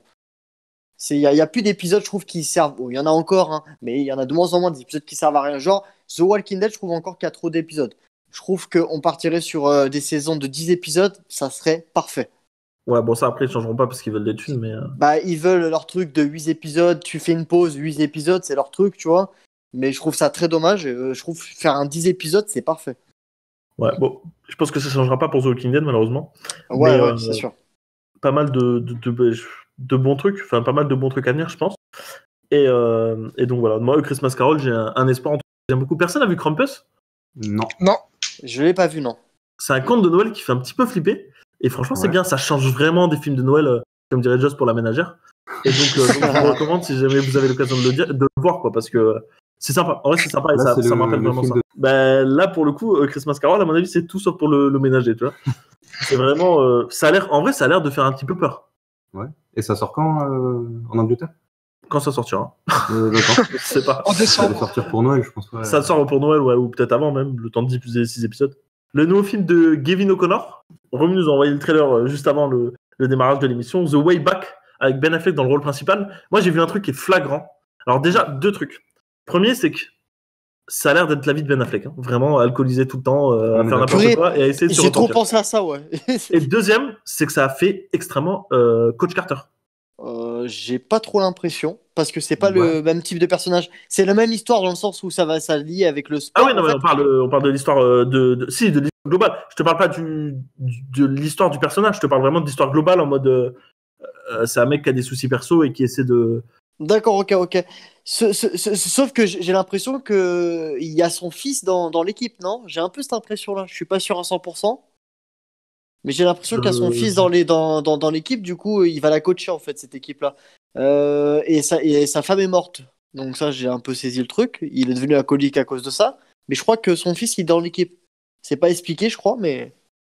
Je t'avoue, j'ai pas fait gaffe. À un moment donné, il y a un mec métis qui est dans la voiture et qui parle avec. Je suis pas sûr, mais je crois que c'est son fils. Ok. Bon, pour le coup, ça ferait... ouais. Bon, ça serait un peu gros le fait d'aider une équipe de métis parce que son fils est métis, quoi. Non, pas du tout. C'est juste peut-être que sa femme, elle était noire, il a un fils métis, voilà, sa femme est décédée, il est tombé alcoolique et il va essayer de se relever en aidant une équipe au basket, tout simplement. Et j'ai le synopsis, si vous voulez. Vas-y. Vas-y, dis. Une star du basketball a perdu sa femme et sa famille à cause de son addiction. il a l'espoir de trouver sa salvation en devenant le coach d'une équipe de basketball d'un lycée qui ne compte aucune victoire à son actif. Donc c'est une Je partie suis de sa désolé, vie. c'est Coach Carter. Hein. D'accord. Donc du coup, alors quand il va au cimetière, alors ça serait pas sa femme. Alors ok, d'accord. Tu vois, Bah, c'est c'est sa femme. Quand il dit partie, c'est peut-être plus au sens métaphorique qu'au sens littéral. Hein. Donc peut-être qu'ils sont vraiment morts. Oui, ils sont Ouais. morts. Hein. Ils sont Maintenant, il morts. n'y a pas son fils dans l'équipe du coup. Donc peut-être que c'est juste un gosse qui est ramené après l'entraînement, tu vois, un truc comme ça. Ok, En fait, ok, on le voit- d'accord. On le voit seul dans la bande-annonce. C'est un homme seul. Moi, j'ai jamais vu de famille. Hein. Ouais, moi non plus. C'est pour ça je. Ok. Et toi, t'as bien aimé, Joss? Eh ben moi, j'aime bien déjà Ben Affleck dans ce genre de rôle. Tu vois, dans les rôles dramatiques, un peu le mec désespéré. Ah, pour moi, il sait faire que ça, parce que sinon, je suis pas fan. J'adore Ben Affleck réalisateur, mais Ben Affleck acteur, j'ai beaucoup de mal. Mais je l'aime assez bien quand il joue ce genre de rôle-là, parce qu'il a un peu la gueule de l'emploi, tu sais. Ouais, c'est pas qu'il Il a a- gueulé leur pote, c'est que sa vie est comme ça, donc c'est Oui, triste. en Mais plus. tu joues ce côté, tu vois. Après, c'est un film de Gavin O'Connor. On sait qu'il y a toujours les mêmes thèmes avec ces films. Il y a beaucoup de thèmes sur l'alcool. Systématiquement, Gavin O'Connor, il y a un personnage qui a un souci d'addiction avec l'alcool. Après, moi, ça fonctionne bien parce que j'aime plutôt bien ces films. Donc, je pense que le film, ça peut être pas mal. Ça m'a donné envie, même si ça a l'air quand même ultra classique. Et je trouve que les scènes de basket, de ce qu'on voit dans la bande-annonce, je trouve que c'est assez mal fait. Quand je dis que c'est assez mal fait, c'est que moi, j'adore la NBA, j'adore le basket. Et quand je regarde, tu vois, la bande-annonce, je vois très clairement qu'on est sur de la fiction, quoi. Ça fait pas, c'est pas très réaliste pour moi. Ils auraient dû faire appel à l'équipe des frères Scott pour faire les scènes Ouais, de voilà, basket. Ils auraient dû faire ça, ouais. Ils auraient pas aucune victoire à leur actif dans ce cas-là, tu vois. C'est trop chaud. Du coup, toi, Voilà, pourquoi pas. Just, tu l'as pas aimé dans Will Hunting? Ah si, oui, pour le coup, si, mais ça date, ça remonte à un Ouais, petit moment maintenant. ça commence à dater, mais. Tu vois, je crois que le dernier film de Ben Affleck, acteur, que j'ai beaucoup aimé, bah, c'est Gone Girl. Mais pourquoi? Parce qu'il joue encore ce genre de rôle, tu vois. Ah, tu l'as pas Mais aimé dans c'est Batman? possible parce qu'il y a un grand réel Ah, derrière. j'ai détesté dans Batman. Ah oui, et puis après, il y a David Fincher derrière, c'est clair. Tu Et non, l'as Je aimé mentir, ouais, Ouais. t'as pas aimé? Comment? Attendez, une question à la fois, s'il vous plaît. Du coup, tu l'as pas aimé en Batman? Ah, j'ai détesté. Purée, putain, moi, je l'ai trouvé hyper convaincant, justement. Il y avait ce côté très sombre et tout. Je trouvais que c'était limite. Je trouvais que c'était même limite un des meilleurs Batman. Tu vois? Non, moi, j'ai Parle pas pas aimé mal de Ben Christian Affleck. Bale. Hein. Et franchement, je te dis la vérité, je Parle trouvais qu'il pas était mal de au-dessus de Christian Christian Bale. Ah ouais, non. Ouais, Ah non, bah. Parce que Christian Bale, en fait, j'ai du mal avec cet acteur-là. Je trouve que il a peu d'émotion, je trouve. C'est Oui, un peu ah ouais. c'est un peu son défaut. Ok, il est dans Batman. Il est un mec qui a peu d'émotion, ou ce que vous voulez. Mais du coup, j'ai du mal avec lui. Tandis que Ben Affleck, je sais pas, je trouvais le jouer tellement bien. Ben, moi, le problème de Ben Affleck, en fait, Ben Affleck en tant que Batman, ça passe, mais en tant que Bruce Wayne, je déteste. Bah, je trouve que c'est un mec torturé. Justement, c'est un Bruce Wayne plus vieux, donc Moi, j'ai envie de plus le dans le. secouer. En fait, ça ressemblait plus au Batman qu'il y avait dans, enfin, le Bruce Wayne qu'il y avait dans les Reborn, Batman Reborn. Ouais, c'est Retourne. vrai, c'est vrai. C'est Reborn ou Mais Retourne? Return. Mais Return. le problème, Quoi, là c'est que. La série, Quelle série? la série animée, la suite des anciens Batman. Ouais, c'est juste Batman. Hein. De quoi? Non mais La d'accord, mais série non mais t'as la série animée Batman et après t'as Batman Return. Ah, le Batman, la relève? Bah si tu veux, après en anglais je crois que c'est Return. Donc du coup là il est plus vieux Batman et il entraîne un petit. Mais du coup il est torturé ce Batman là. Donc je trouve qu'il le fait vraiment bien Ben Affleck. Ils ont Mais, suivi vraiment cette idée là. Ouais. Ben Affleck, depuis quelques années, il a attrapé une carrure. Parce que tu le Ah mais regardes dans laisse Argo, tomber. Ouais. tu regardes dans Argo, le mec, tu allumes un feu avec lui, quoi. Ah, mais là, c'est vrai que je le trouvais même limite en surpoids, là, non, dans le film. Ah, il est peut-être un peu dos nu, mais ça arrive à tout le monde. Non, mais y a pas de mal. Ouais, mais il a beaucoup de muscles. Du coup, il a vraiment une silhouette presque rectangulaire, quoi. Ah oui, non, mais c'est vrai qu'il est extrêmement très carré. massif. Bon tu nous Mais parleras même de ta dans sexualité Triple plus tard. Hein. Frontière, Et dans très massif Triple aussi. Frontière, il est vraiment massif. Mais bon, c'est pas plus mal. Hein. Mais du coup, ça cache un peu ses émotions, quoi. Et moi, je vois Il a ce des film, gros joues maintenant. si Quoi je peux ajouter quelque chose sur la bande-annonce, moi, je vois ce film comme une forme de rédemption. Ouais, mais le problème, c'est que comme tous les films sont comme ça, la rédemption, sauf Kipi Cole quoi. Ça n'arrivera jamais. Quoi C'est pas une rédemption comme Brad Pitt dans Ad Astra. C'est différent. Bah, c'est le problème, encore c'est autre que le chose. pauvre, je sais pas s'il arrivera à se débarrasser de ses démons un jour. Hein. Parce que toutes les deux minutes, il est en désintox. Donc, bah, courage à lui et puis reviens faire des films, quoi. Ouais, addiction à l'alcool, addiction au jeu, et il a perdu sa femme. C'est triste. Bah, écoutez, on va passer aux sorties et au visionnage de la semaine. Oh, je vous avoue que les sorties, elles sont un peu maigres pour nous cette semaine. J'ai même pas envie de citer le premier, mais bon, je vais le citer. Ça commence par la reine, ça finit par 2. Voilà. Ouais, ben je vais aller le voir. Si personne n'en parle, j'en parle pas. Hein. Non. Si, je vais en parler, moi. Next. Donc, la Reine des Neiges Pour la 2. ménagère. Pour la ménagère. Non, mais en plus, comme ça me fait des séances où j'y vais avec mon imperméable beige long et comme ça, je vois des petits-enfants et je suis content. On parle de quoi là? J'ai pas entendu. La Reine des Neiges 2. Ah, la Reine des Neiges 2, excusez-moi, j'ai pas entendu. Non, honnêtement, blague à part, je vais aller le voir. Parce que ma copine va aller le voir, mais je pense que très honnêtement, j'y serais allé par curiosité parce que voilà, j'aime bien les animations Disney quand ils en font. C'est à la période de Noël de mon anniversaire, donc j'aime bien cette période, donc il n'y a pas de problème. J'avais détesté le premier, donc je vais aller voir le deuxième pour voir ce que ça vaut. Mais voilà, j'en attends rien et j'espère au moins passer un bon moment. Voilà. Bah, moi, je vous dis la vérité, je suis un très grand fan de Disney à la base. Je préfère largement les Pixar, c'est des coups de cœur à chaque fois. Les Pixar, la plupart du temps, ils se ratent quasi jamais. Le Disney, je suis assez fan de quasi tous, mais bon, il y en a certains qui sont pas dingues. Celui-là, je suis persuadé à 100%, il va être mieux que le 1, parce que le 1 était pas folichon, il était sympa. Les musiques, bon, c'est sûr, ça reste dans la tête, hein, tu fais que les bouffer. Pour moi, le 2 va être au-dessus, clairement. Donc, je le regarderai parce que j'ai envie de le regarder, mais je le regarderai pour être aussi dans l'actu là où je travaille. Ça, c'est toujours bien de savoir un peu les choses. Mais ouais, j'irai le voir, pourquoi pas. Ok. Bah écoute, je pense qu'on va passer là-dessus si t'as rien à dire dessus, Romu. Non, j'ai envie d'en parler. Facile, je vais juste te dire que moi, contrairement à vous deux, Joss et Jay, j'ai bien aimé, même beaucoup aimé le premier, mais ça s'arrête là. Ah, mais je te rassure, le premier, t'es pas le seul à l'avoir énormément aimé. Hein. Je te rassure. Hein. Après, maintenant, la question c'est est-ce que les gens ont aimé le film pour la musique ou est-ce qu'ils ont. Le film, je pense. Les deux. On revient encore sur le débat qu'on a eu la semaine dernière. Bah, les deux. Ça non. C'est pas ça que je te dis. C'est que sans Libéré, Délivré, personne ne parle du film aujourd'hui. Ouais, je suis assez d'accord. Franchement. Je suis assez d'accord. C'est vrai. Bah, je voulais pousser mon coup de gueule d'ailleurs. Ça va dépendre. Ça va dépendre des âges. Je voulais pousser mon coup de gueule, un petit coup de gueule sur la communication de La Reine des Neiges. Avant la sortie du film, qui est prévue pour le 20 novembre, on a eu un extrait, voire même le clip complet de la musique principale du film. C'est normal. Mais je l'ai pas entendu, mais c'est normal, hein, mec, qui font ça. C'est vraiment normal. C'est scandaleux. Libéré, délivré, on a eu la surprise. Ouais, mais justement, là, c'est différent. La première fois que le premier film est sorti, personne ne connaissait, tu vois ce que je veux dire. Là, justement, ils se disent, il faut qu'on arrive à faire enlever le libéré, délivré de la tête des gens. Ça ne sera pas ça. Donc, ils balancent directement le titre pour pouvoir justement s'habituer à un nouveau titre, tu vois. Ouais, mais tu gâches pas la surprise aux spectateurs. Tu leur laisses découvrir. Ah bon, bah alors là, après, je te laisse appeler Disney. Après, la communication Disney. Vas-y, je vais les appeler. Là. Après Romu, ils ont fait la même chose avec Vaiana à l'époque. Vaiana, quand c'est sorti, ils nous ont sorti la chanson et là, ils passaient sur Énergie et tout. Hein. 2-3 semaines avant la sortie du film, ils ont essayé de faire une musique un peu pareille et ils l'ont sorti avant le film. C'est-à-dire que moi, je suis allé voir le film Vaiana le jour de la sortie. Je connaissais déjà la chanson par cœur. Et je trouve ça vraiment dommage parce que ça gâche les surprises. Parce que pour moi, Disney, les films d'animation Disney, c'est basé sur les chansons. Pour moi, c'est des comédies musicales. Ouais, oui, clairement. Si je peux rajouter quelque chose, en plus Disney maintenant ils ont une politique complètement différente même de ce que pouvait être George Lucas avec Star Wars et tout. Moi, je le sais vu que je travaille dans un magasin de jouets.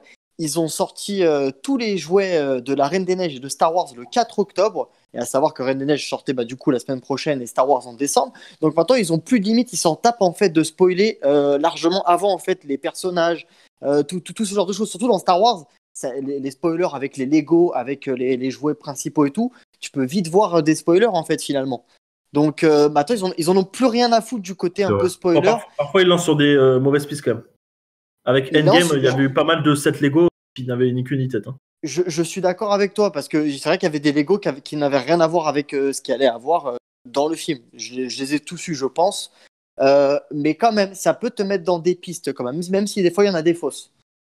Après, au-delà de ça, je vais vous poser une question simple. Est-ce que dans First Man, vous n'avez pas kiffé découvrir la musique de quand il se pose sur la lune, franchement? Est-ce que si elle avait été dans le trailer, est-ce que ça n'aurait pas un peu plus... C'est comme Interstellar. Interstellar, je crois qu'il n'y avait pas la musique, non?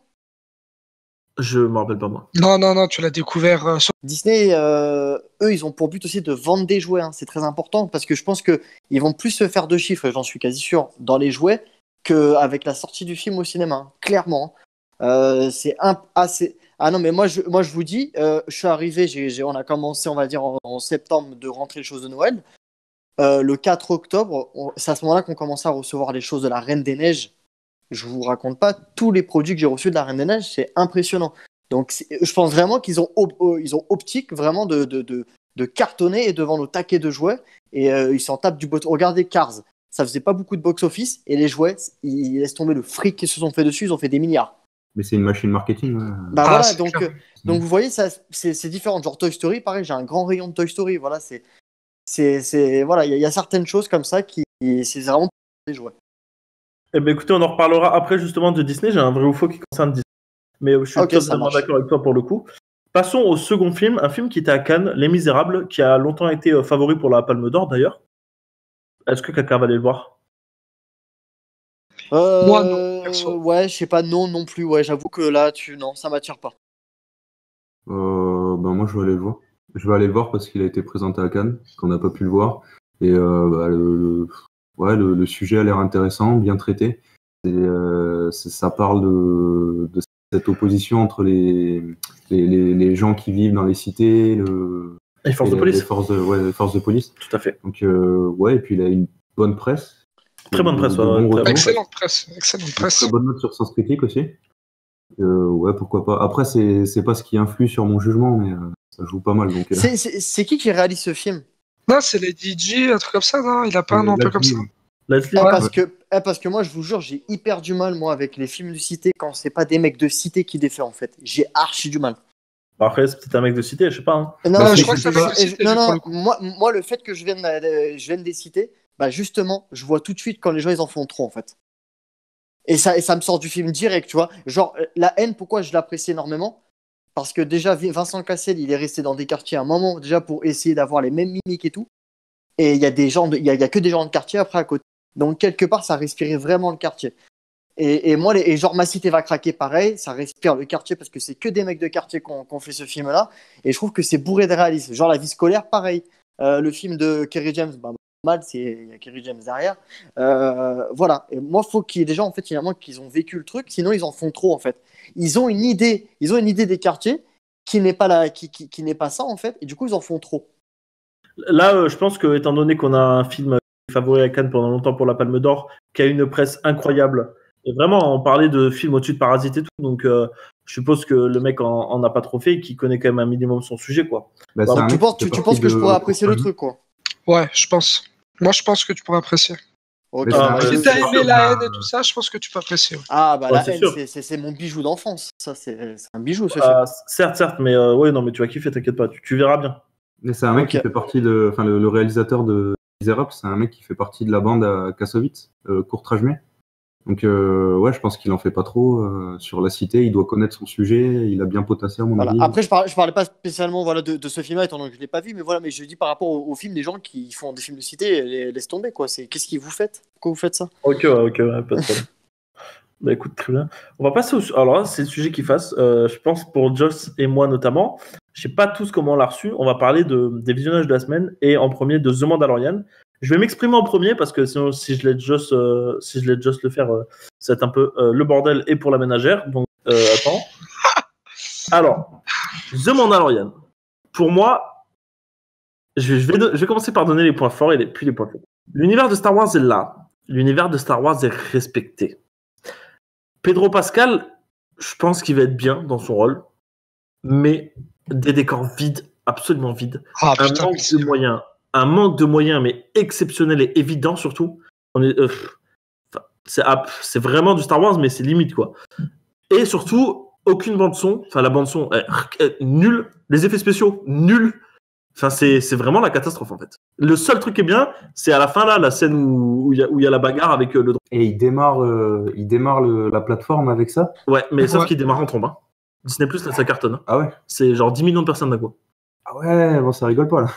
Enfin, de ce que Disney dit. Peut-être qu'ils mentent, mais ça m'étonnerait, c'est Disney qui dit ça. Bah, c'est des mythos, Disney. Je sais pas, mais On bon, les connaît. ils annoncent 10 millions d'un coup. En même temps, le service, il est pas cher, hein, 6,99. C'est 6,99$. Mais pour le coup, là, extrêmement déçu, quoi. Franchement, si toute leur série, là... On parlait d'un Yes Man, hein, Jon Favreau, qu'est-ce qu'il fait là, quoi. Franchement, Jon Favreau, il sait pas écrire, frère. Ben ouais. Alors moi, je vais te rejoindre un petit peu sur ce que tu as dit. Alors toi, la première chose que j'ai écrit pour la série, c'est décor archivide. Tu vois, donc on a pensé la même chose.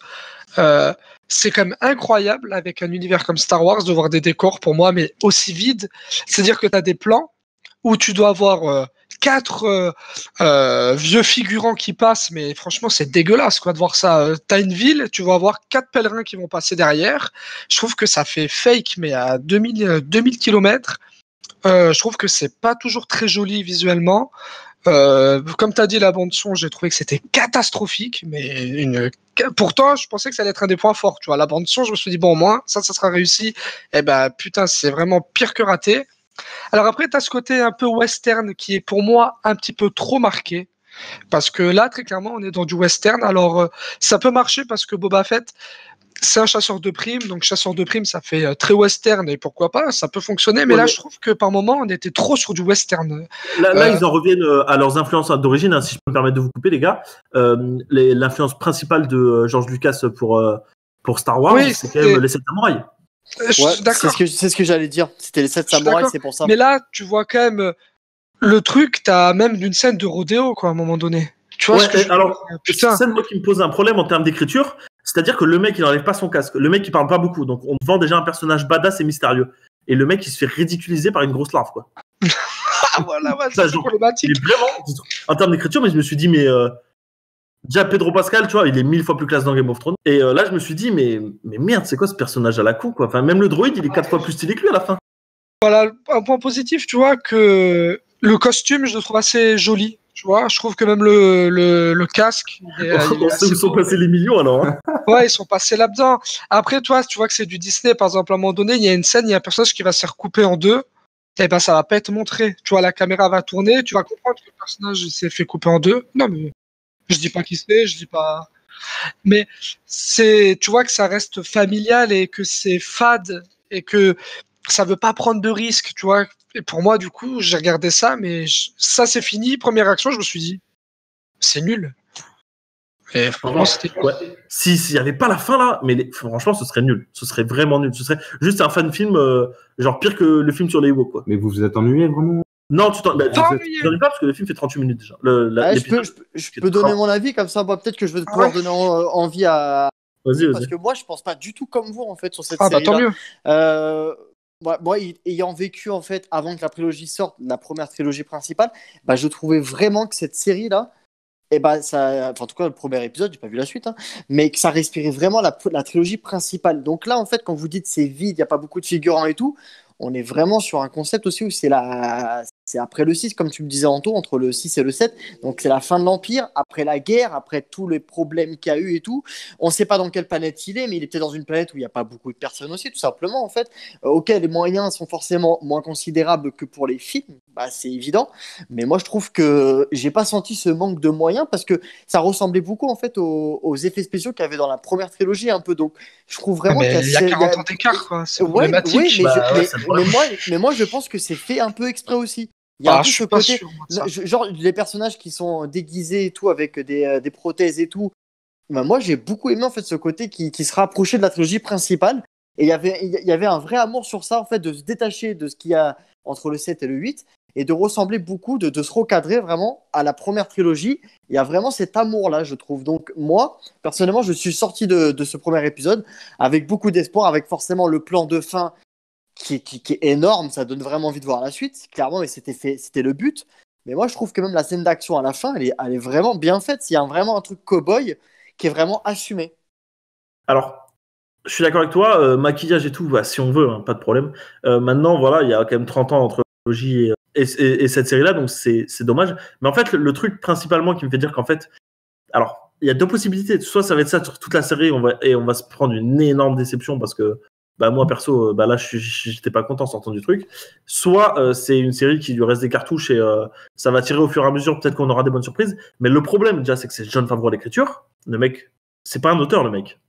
C'est un artisan. Donc, à partir de là, tu peux pas espérer un truc très quali, tu vois, en mettant un artisan. Et pareil, le réal, il est un peu rincé. Et le compositeur... C'est qui le réal? C'est le mec qui a fait Clone Wars. Ouais, mais il connaît l'univers de Star Wars. Donc, quelque part, il peut nous offrir des belles surprises, je pense. Hein. Donc, ouais, c'est une belle surprise avec lui. Ouais, mais le cinéma d'animation et le cinéma en prise de vue réelle, c'est différent. C'est différent, je suis d'accord avec toi, mais ça n'empêche qu'il peut très bien s'aventurer dans ça et réussir son coup. Parce qu'il connaît l'univers de Star Wars. Il lui suffit juste de bien se calibrer à ce nouveau format pour lui, qui est différent. Après, je sais pas ce qu'il a fait d'autre à côté de Clone Wars. Mais moi, je pense qu'il peut nous mettre des petites surprises. Du fan service aussi, il va sûrement en mettre. Hein, parce qu'il y en de toute façon, il réalise que 2 épisodes sur toute la série, mais voilà. Donc à voir. Mais pour moi, franchement, c'est l'énorme déception. Ça fait vraiment fan film en fait. C'est ça qui me choque le plus. Ouais, moi je suis assez d'accord. Ça faisait vraiment fan film. Et ben moi, pas tant que ça, mis à part la scène de fin. Voilà, je trouvais que c'était plus fidèle que fan série. Non, quand je dis fan film, c'est pas film pour les fans. Je veux dire, quand je dis fan film, on dirait que c'est un mec fan de l'univers Star Wars qui a pris sa caméra, 10 potes à lui, et ils ont tourné un épisode de 40 minutes dans l'univers Star Wars. C'est ça, moi, quand je dis fan film. Comme le fan film sur Voldemort, sur les origines de Voldemort. Oui, voilà, exactement pareil. Et sauf pourtant... que le fan film sur les origines de Voldemort, en termes d'effets spéciaux, c'était ouais, c'est un peu ça le problème. C'est... Ouais, vous êtes dur, hein, les effets spéciaux, ils étaient bien faits quand même. Il y avait... Attends, quand il chevauche la grosse larve, là, sur le... Ouais, et bah justement... C'était un plan zénital. J'ai trouvé hyper fidèle. Mais là, j'ai trouvé ça hyper fidèle en fait à la trilogie principale, et je crois que c'était le but recherché en fait. Non, mais je veux dire, ils font leur fer de lance. Vraiment, leur fer de lance, c'est The Mandalorian pour Disney+. Moi, si je dois mettre un seul point négatif, à cet épisode-là. Il y a un seul truc qui m'a gêné, c'est qu'au moment donné où il se barre avec le vaisseau, bah, on dirait même pas il est dans l'espace, il y a même pas ils sont pas dit, donc c'est des effets spéciaux. Non, on s'est même pas dit on va mettre un fond vert à ce niveau pour pouvoir mettre genre l'espace. T'as l'impression qu'il était dans un studio à ce moment-là. Donc j'avoue, c'est le seul moment qui m'a gêné. Ils ont dû mettre un fond vert dans le studio et après ils ont mal animé leur truc ou quoi. J'avoue que ce qu'il faisait George Lucas avec ses maquettes, c'était très bien par contre. Bah, il avait tout compris en fait, tout simplement. Bon, après, ça a un petit peu vieilli malheureusement, mais bon, pas le choix. Ouais, mais avec les versions Blu-ray et tout, c'est quand même largement supérieur. Hein, purée. Et moi, je les ai vus récemment. Ça envoie du pâté hein, quand même. Hein. Bon, dans tous les cas, grosse déception. Toi, qu'est-ce que t'en penses du coup au point de vue extérieur, vu que t'as pas vu que t'as bah là, vous m'avez complètement divisé. Je te jure que ça va te perdre, ça va être ta cam. Non, pas du tout. non, pas du tout, mais je sais qu'il va aimer ça. Bah, donne-moi des arguments. Parce que je t'ai donné plein d'arguments, je t'ai dit que c'est hyper fidèle à la trilogie principale. Si t'as aimé la trilogie principale, tu vas aimer. Sauf que, je sais pas si t'es au courant et si vous l'êtes, Star Wars, je connais pas trop. Moi. Et oui, les Star Trek. Ouais, c'est vrai, t'es Star Trek. Ah ouais, voilà, après, est-ce qu'on peut commencer la série sans avoir vu... Ouais, l'erreur à pas faire. Quand tu connais pas l'univers, c'est se dire que le mec c'est Boba Fett. Ça, il faut pas le faire. Okay. C'est genre les Mandaloriens, c'est genre des chasseurs de primes quoi. Mais c'est style Boba Fett et Jango Fett. Tu peux le prendre vraiment comme une série à part. Enfin, Sans l'univers de Star Wars derrière, c'est mort. Si tu connais pas un minimum, ça va être rincé, tu vois. Moi, ça me donne envie pour une seule raison. Je sais pas si vous le saviez, mais Taika Waititi prête sa voix à un druide. Mais surtout qu'il réalise un épisode, Taika Waititi. Ouais, il réalise, mais il prête sa voix aussi à un druide. Il l'a dit sur sa page Instagram et comme moi j'aime beaucoup cet énergumène. J'irai le voir pour ça. J'irai commencer la série pour ça. Si elle est disponible en VO. Okay, en plus c'est rapide à regarder, donc franchement ça va. Du coup on n'arrive même pas à situer en fait. C'est entre le 6 et le 7, mais on ne sait pas exactement si c'est proche du 7 ou proche du 6. Mais on peut pas parler de la fin malheureusement, mais moi, je pense que je connais pas assez l'univers de Star Wars pour comprendre la fin et ce qu'elle implique exactement.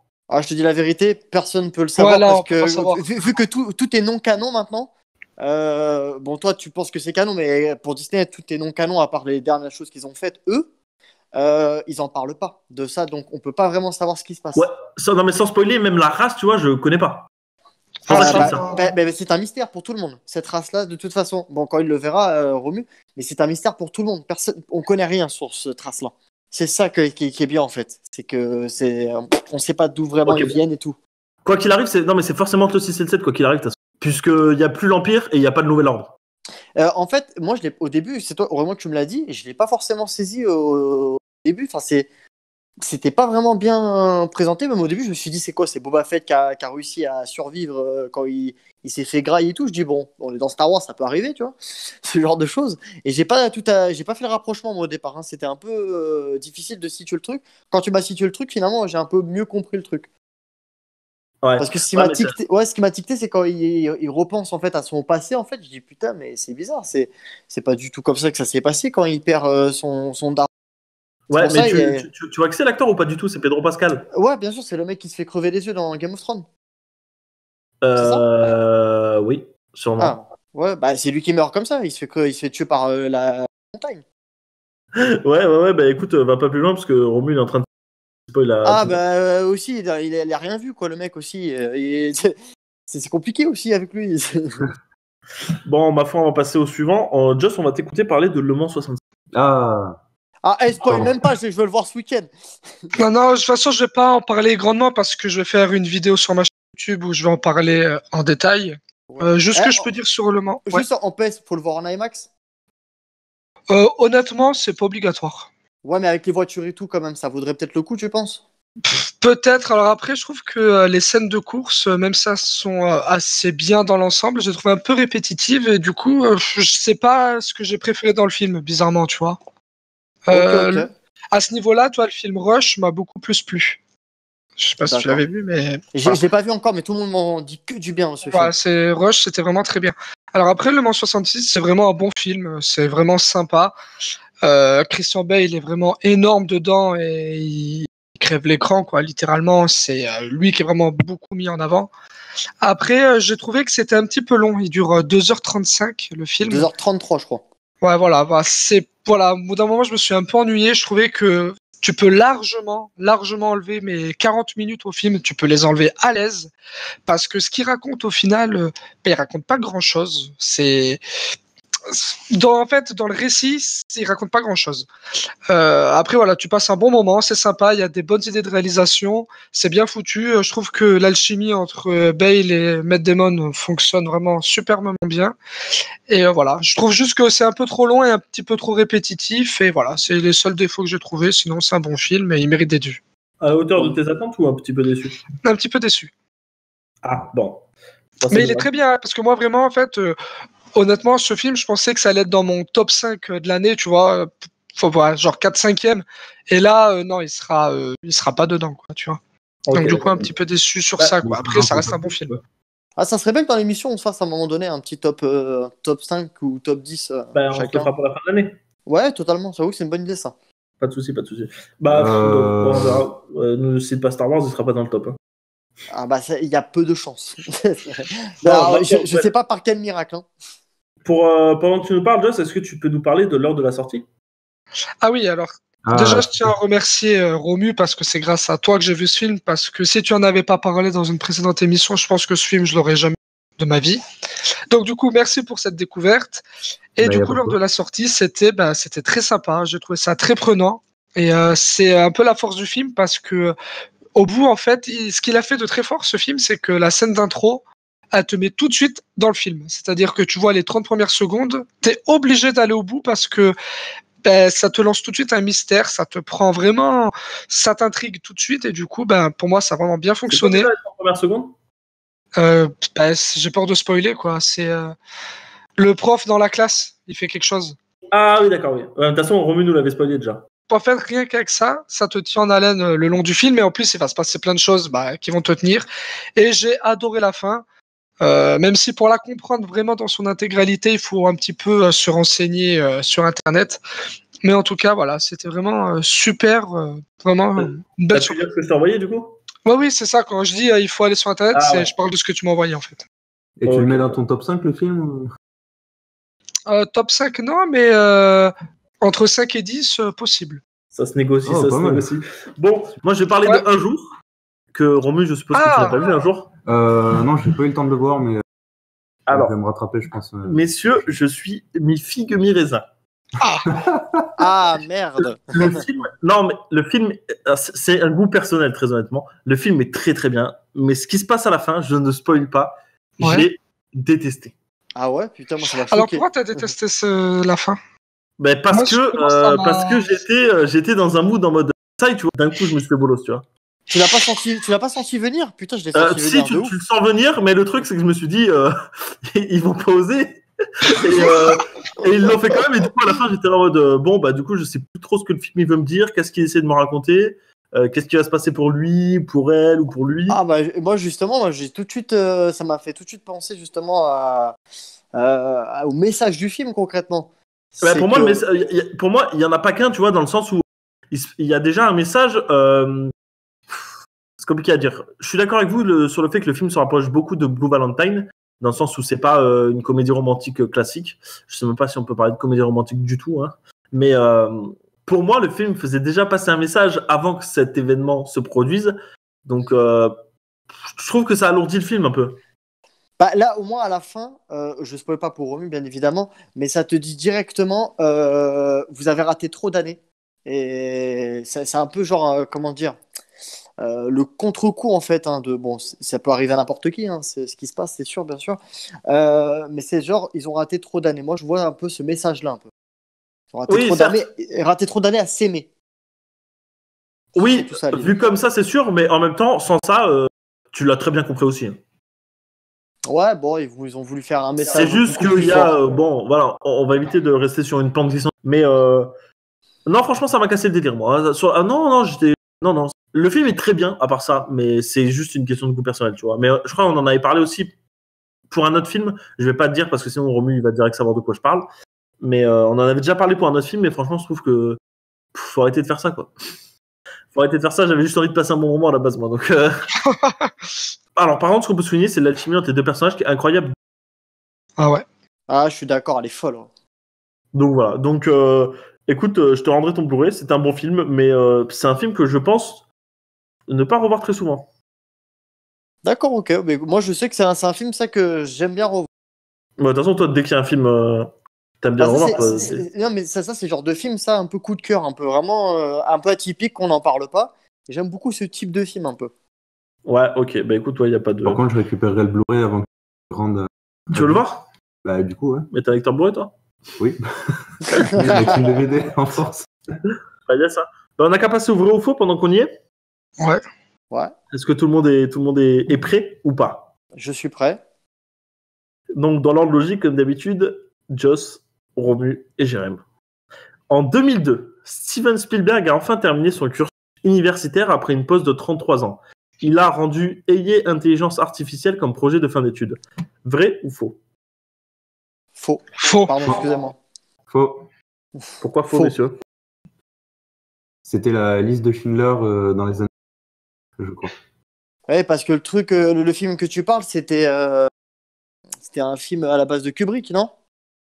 Ah, bah peut-être, mais je te parle de Spielberg, là.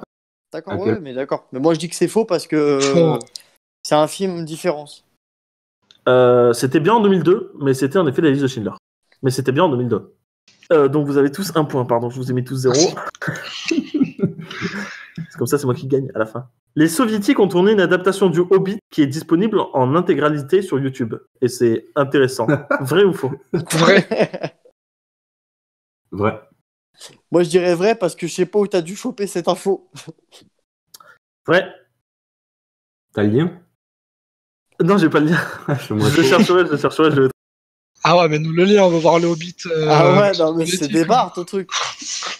Pierce Brosnan n'avait pas l'autorisation contractuelle de porter un smoking complet dans tout film autre que James Bond entre Vrai. 1995 et 2002. La clause s'étendait même jusqu'à 2008. Vrai. Faux.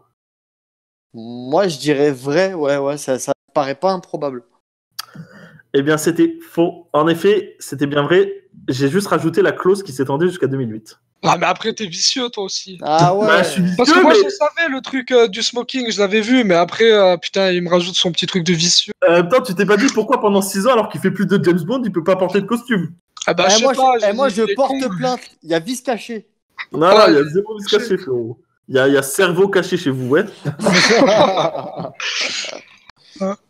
Quatrième affirmation. Et dernière, c'est court aujourd'hui. Ah. Walt Disney a refusé qu'Alfred Hitchcock tourne à Disneyland au début des années 60, car il avait réalisé l'horrible film Psychose. Vrai. Faux. Bon les gars, vous savez comment je suis fort, arrêtez de dire vrai dès qu'il y a un truc qui est un peu cohérent. Moi, je dirais faux, je sens qu'il fait une fin. Bah, moi, j'ai que c'est vrai. Et toi? J'ai dit faux. Ok, bon, bah, c'est bien. Jérém, t'es fait avoir comme un jambon blanc-beurre. Et oh, tu vas te calmer. Hein. C'était vrai. Et voilà. Donc, bien joué à Joss avec 3 points. Et Romu avec 3 points, ex-aequo. Et Jérém 2 points en perdant. Super. Voilà. Une dernière pour vous départager. Allez, vas-y. Bon, attendez, vite fait, faut que je pense à un truc. Ça va être une question ouverte. Celui qui se rapproche le plus. Ah, voilà, ça m'excite. Et c'est sur Nolan en plus, hein. Oh putain, non, la pression. Je peux participer juste comme ça, même si je... Ouais, tu peux participer, ouais. Tu gagneras pas. Christopher Nolan n'a jamais vu aucun de ses films être qualifié de pourri sur le site Rotten Tomatoes. Quel est son film le moins bien noté et quel est le pourcentage? Alors, attends. Alors, quel est le pourcentage du film le moins bien noté sur Rotten Tomatoes pour Christopher Nolan? 80%, et je crois que c'est Inception. Ok. Moi, je sens un truc bien bas. Je sais pas pourquoi. J'ai pas le film. Je dirais peut-être. Bon, allez. Insomnia avec 53%. Ok. Et toi moi, je dirais pareil, Insomnia et à 60%. Ok. Bon, sur le film, vous avez tous tort. C'est Le Prestige. Ouais. Et le pourcentage le plus proche, c'est Joss avec 81% au lieu de 76%. Et voilà, les gars. En même temps, c'est bad Joss, hein. Donc, c'est-à-dire que Nolan, il connaît bien. La braguette, il descend souvent. Et j'ai une photo avec en plus. Et on a fait plus qu'une photo, je tiens à vous le dire. Yeah. Tu mettras la suite sur ta page Jacques et Michel. Exactement. Vos recommandations, messieurs? Alors moi, je vais parler de la série qui est sortie en septembre, que je dis pas de bêtises. 2019, ouais, c'est ça. Ouais, je dis pas de bêtises. C'est Unbelievable. Unbelievable. Voilà, c'est ça. Incroyable en québécois pour les plus adeptes. Si vous regardez la bande-annonce, déjà, ce qui est intéressant sur cette série-là, c'est que ça va rien vous dire concrètement, ça va vous dire juste ce qui peut se passer dans l'épisode 1. Donc ça, c'est bien, c'est assez rare pour le noter dans les bandes annonces. Hein. On est bien au courant pour le coup. Donc ça parle d'une fille qui va se faire violer, en fait, concrètement, qui se fait violer. Ça commence comme ça, le postulat de base. Ou pas, mais le postulat de base, c'est comme ça commence, elle se fait violer. Voilà. Ça commence comme ça. Et il y a des doutes qui vont s'émettre sur elle. Est-ce qu'elle s'est fait vraiment violer ou pas? Donc le truc, c'est qu'il va avoir beaucoup de doutes sur elle jusqu'au moment où elle va dire qu'elle s'est pas fait violer. Mais concrètement, le spectateur sait très bien ce qui s'est passé. Voilà, le spectateur le sait, c'est pas du mensonge ou quoi que ce soit, on le sait concrètement. Et ce qui va être intéressant, c'est ce qui va se passer. Tu le verras. Tu l'as vu la série? Ouais, on en débattra après. On en débattra après, mais pour moi, personnellement, tu le sais. Donc, pour moi, il n'y a pas d'ou pas, tu le sais quand même, parce que tu le vois visuellement. Et du coup, oui, certes. On va s'intéresser. Donc, alors, ça se passe en 2008. Ça se passe 3 ans plus tard. Il y a des enquêtrices qui vont découvrir justement sur deux secteurs différents des viols qui a eu lieu avec le même procédé, on va dire. Donc, serial killer directement. Même s'il tue pas, donc on va dire c'est des procédés sexuels. Donc du coup voilà, c'est 2 enquêtrices du coup qui vont s'allier ensemble du coup pour découvrir qui est cette personne-là. Voilà, donc c'est une enquête super passionnante. Pour moi, c'est un mélange entre True Detective et Mindhunter. Clairement, on est clairement dans cette ambiance-là, et je trouve que ça paye pas mine comme ça. Super bien réalisé. L'histoire est extrêmement prenante. Voilà, l'histoire justement avec la première fille du début là. Que personne n'a cru après, voilà, si elle s'est fait violer ou pas. Son développement de personnage va être extrêmement intéressant, voilà, et après on s'imagine bien, après on en revient sur elle forcément à la fin pour comprendre un peu tous les tenants et les aboutissants de cette histoire. C'est une série de 8 épisodes qui s'avalent très rapidement. Bon, en une journée, c'était plié. J'ai adoré cette série. Je sais pas ce que vous avez envie de la voir, en tout cas, mais elle est sur Netflix et elle est très bien. Il y a qui au casting? Il y a Toni Collette. Excellente Toni Collette. Ah, ça c'est bien ça. Ouais, j'adore Toni Collette. C'est celle de Hérédité, c'est ça? Ouais, oui. C'est ça. Ouais. Quand je l'ai vu, j'ai dit putain, elle me fait peur même comme ça. C'est vrai qu'elle a pas un faciès très agréable, quoi. Hein. Comme non, mais ouais. Mais comment elle est badass dans la série, par contre. Ah, elle est stylée, ouais. Bah, par contre, juste pour moi, t'es allé un peu trop loin dans tes explications parce que je trouve que vraiment la série tenait sur le fait que ça s'était passé ou pas, et bah, je trouve que tu l'as dit, quoi. Pas du tout, non, tu le vois dès le début. Tu le sais dès le début, il n'y a pas de peut-être ou pas. Tu le sais dès le début. Après, je pense que ça dépend des points de vue aussi. Mais non, mais certes, mais tu t'es pas dit la réelle elle joue avec moi Même y a pas. Pour là, non, même pas. J'étais persuadé. J'ai vu ça, je me suis dit, ok, ben c'est juste qu'elle sait pas réagir avec les inspecteurs et tout. Elle a jamais eu la vie qui était de son côté à chaque fois. Donc, elle s'est dit, écoutez, je vais aller dans le sens des enquêteurs et puis c'est tout. Tout simplement. C'est juste qu'elle en avait plein le cul, en fait, tout simplement. Mais pour moi, dès le début, tu le vois. En plus, il te montre les scènes. C'était tout de suite, je me suis dit, ouais, bah, c'est vrai ce qui s'est passé, mais personne ne va la croire. Donc voilà. Donc du coup, j'ai 2 séries à regarder ce week. Franchement, elle est rapide, celle-là à regarder. Hein. Franchement, un épisode par soir, hein, c'est plié. Hein. Par soir, non, je vais essayer de faire ça rapidement. Enfin, ou Après- regarder le premier au moins. Ah, bah moi, après, j'ai binge-watché ça vraiment en une journée après ça, ou une après-midi, mais ça se mate vite après. Et c'est des épisodes de combien de temps? C'est 40 minutes, je crois. Oui, c'est 40 minutes. C'est Je crois qu'il y en a, raisonnable. je crois qu'il y en a un ou deux qui est de 50 minutes. Voilà, mais concrètement, ça dure pas super longtemps. Et il y a une saison 2 de prévue ou... C'est une Ça vient histoire vraie. tout Hein. juste Il a de peut-être pas dit, mais sortir. c'est une histoire vraie. Ah oui, c'est tiré d'une histoire vraie. Enfin, de quelque chose qui, je pense, ils se sont fiés par rapport à la fille. Juste de la fille, je pense. Le reste, je sais pas si c'est vrai après. Si, c'est vrai. Tout est vrai? Ok, d'accord. Je me suis pas La série, intéressé. tu l'as découvert comment? Par hasard, je cherchais une série avec, T'as vu quoi avec avant de Marie. regarder? T'as vu un trailer? T'as vu quoi? J'ai vu un trailer et au début, je regarde le trailer, je dis waouh, ça a l'air pas ouf. Par contre, j'ai vu la scène, juste la scène avec qui est badass là, de Hérédité là. J'ai dit bon, allez, pourquoi pas. Je mets le premier épisode, je dis waouh, c'est ouf. Et je dis ça ressemble beaucoup à Mindhunter et à True Detective, donc du coup, ça m'a fait kiffer. Ok, d'accord, très bien. Très bonne série, je conseille. Elle est sur Netflix, hein, il l'a pas dit. Ah, Si, ouais, je l'ai dit. ah dit. ouais, j'ai pas entendu, j'ai pas capté. Bah alors, très bien. Écoute-le un peu. Mais je crois que ma copine l'a regardé cette série, je crois. Bah, C'est franchement, possible. t'as envie de savoir la suite directe en fait, c'est ça le Ouais. truc dans cette série. Et Ok, je trouve le format 8 épisodes, c'est parfait. Genre, c'est comme Sorting Reason Why. Ils auraient dû l'appeler 8 Reason Why, tu vois. Ils auraient dû faire 8 Ouais. épisodes. C'est 13 épisodes, ouais, pourquoi pas, mais bon, c'est trop. Je vois. Moi, je vais vous parler d'un long métrage sorti en 1986 avec Robin Williams dans le rôle titre. Le film s'intitule Seize the Day. Est-ce que vous en avez entendu parler? Redis le titre du film? Seize the Day. Je sais pas si je le prononce bien. Je pense que ça se dit. Ouais, 16. Ah ouais, peut-être. 16. Non, pas la taille, oui, pardon, c'est pas 16. C'est 16. C'est pas plutôt. Super Size Me, ouais. Ah non, clairement pas. Bah non, moi je connais pas perso. D'accord. Je connais pas non plus, oui. D'accord. Et toi, tu m'as dit quoi, que tu en avais entendu parler? Ouais, j'en ai entendu parler. D'accord. Bah, je vais essayer de vous donner envie de le voir parce que Robin Williams, c'est un acteur incroyable. Ouais, déjà. Donc, je vais vous donner le synopsis. Donc, le film suit le destin tragique d'un commercial qui, après avoir tout perdu, sa fiancée, ses 2 enfants et son travail, décide de se relancer en tentant sa chance à New York. Mais en plus d'affronter la grande ville, il devra également se mesurer à son père. Voilà.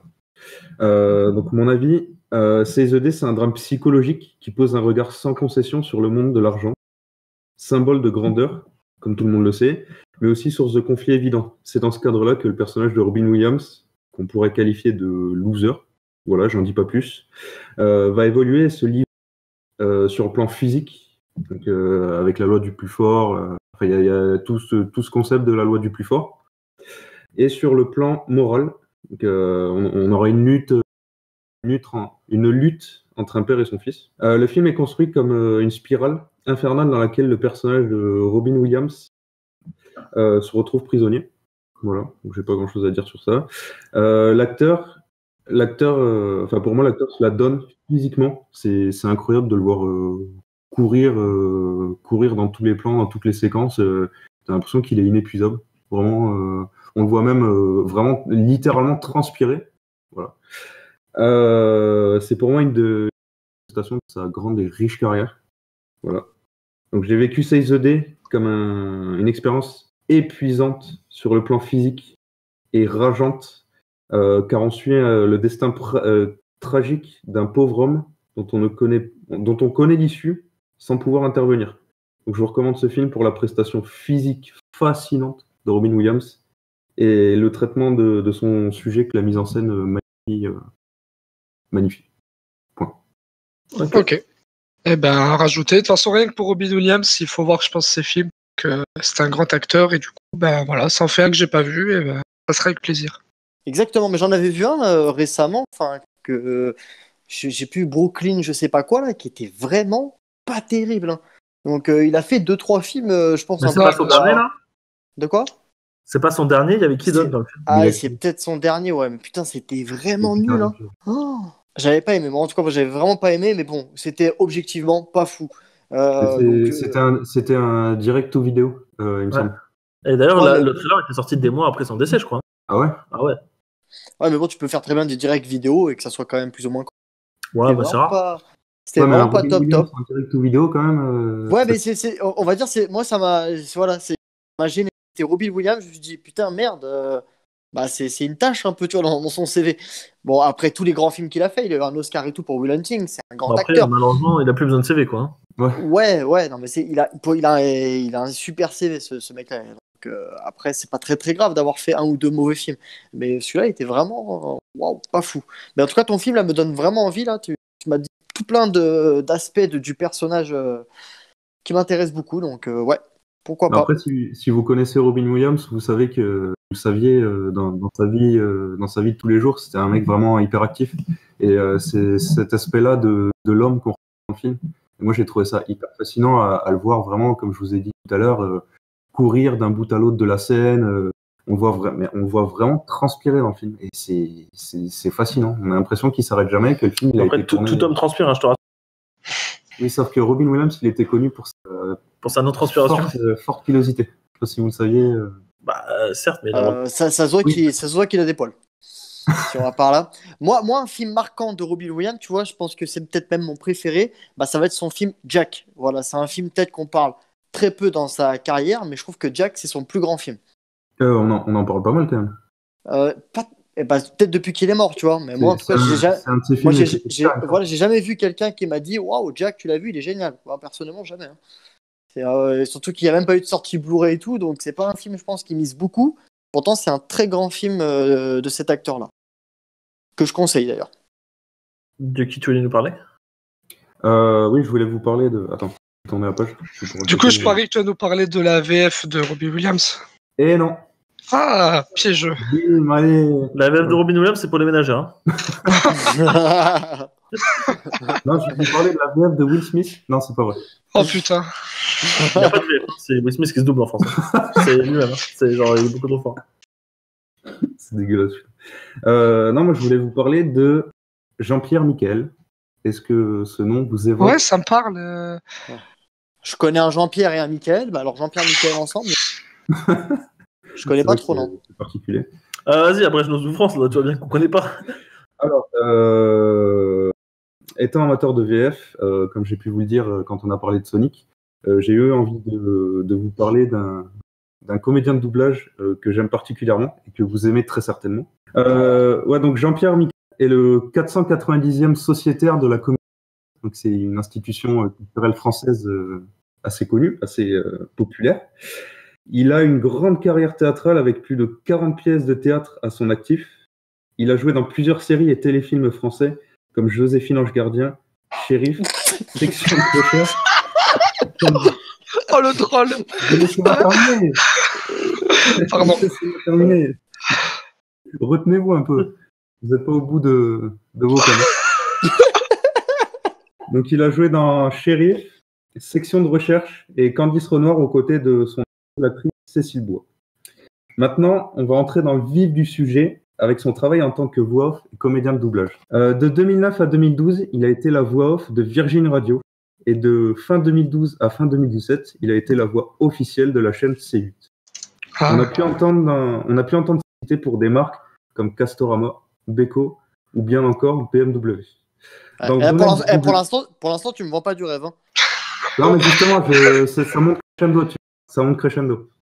Dans le domaine du doublage, il est la voix régulière de, accrochez-vous bien, Brad Pitt, Keanu Reeves, Michael Fassbender, Ethan Hawke, Timothy Olyphant et Damian Lewis. Mais qu'est-ce qui s'est passé pour cet homme-là?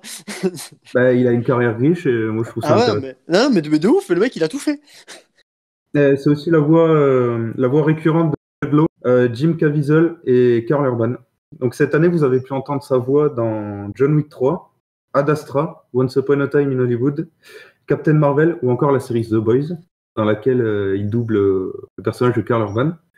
Autant de productions qui ont rythmé notre année cinématographique à tous.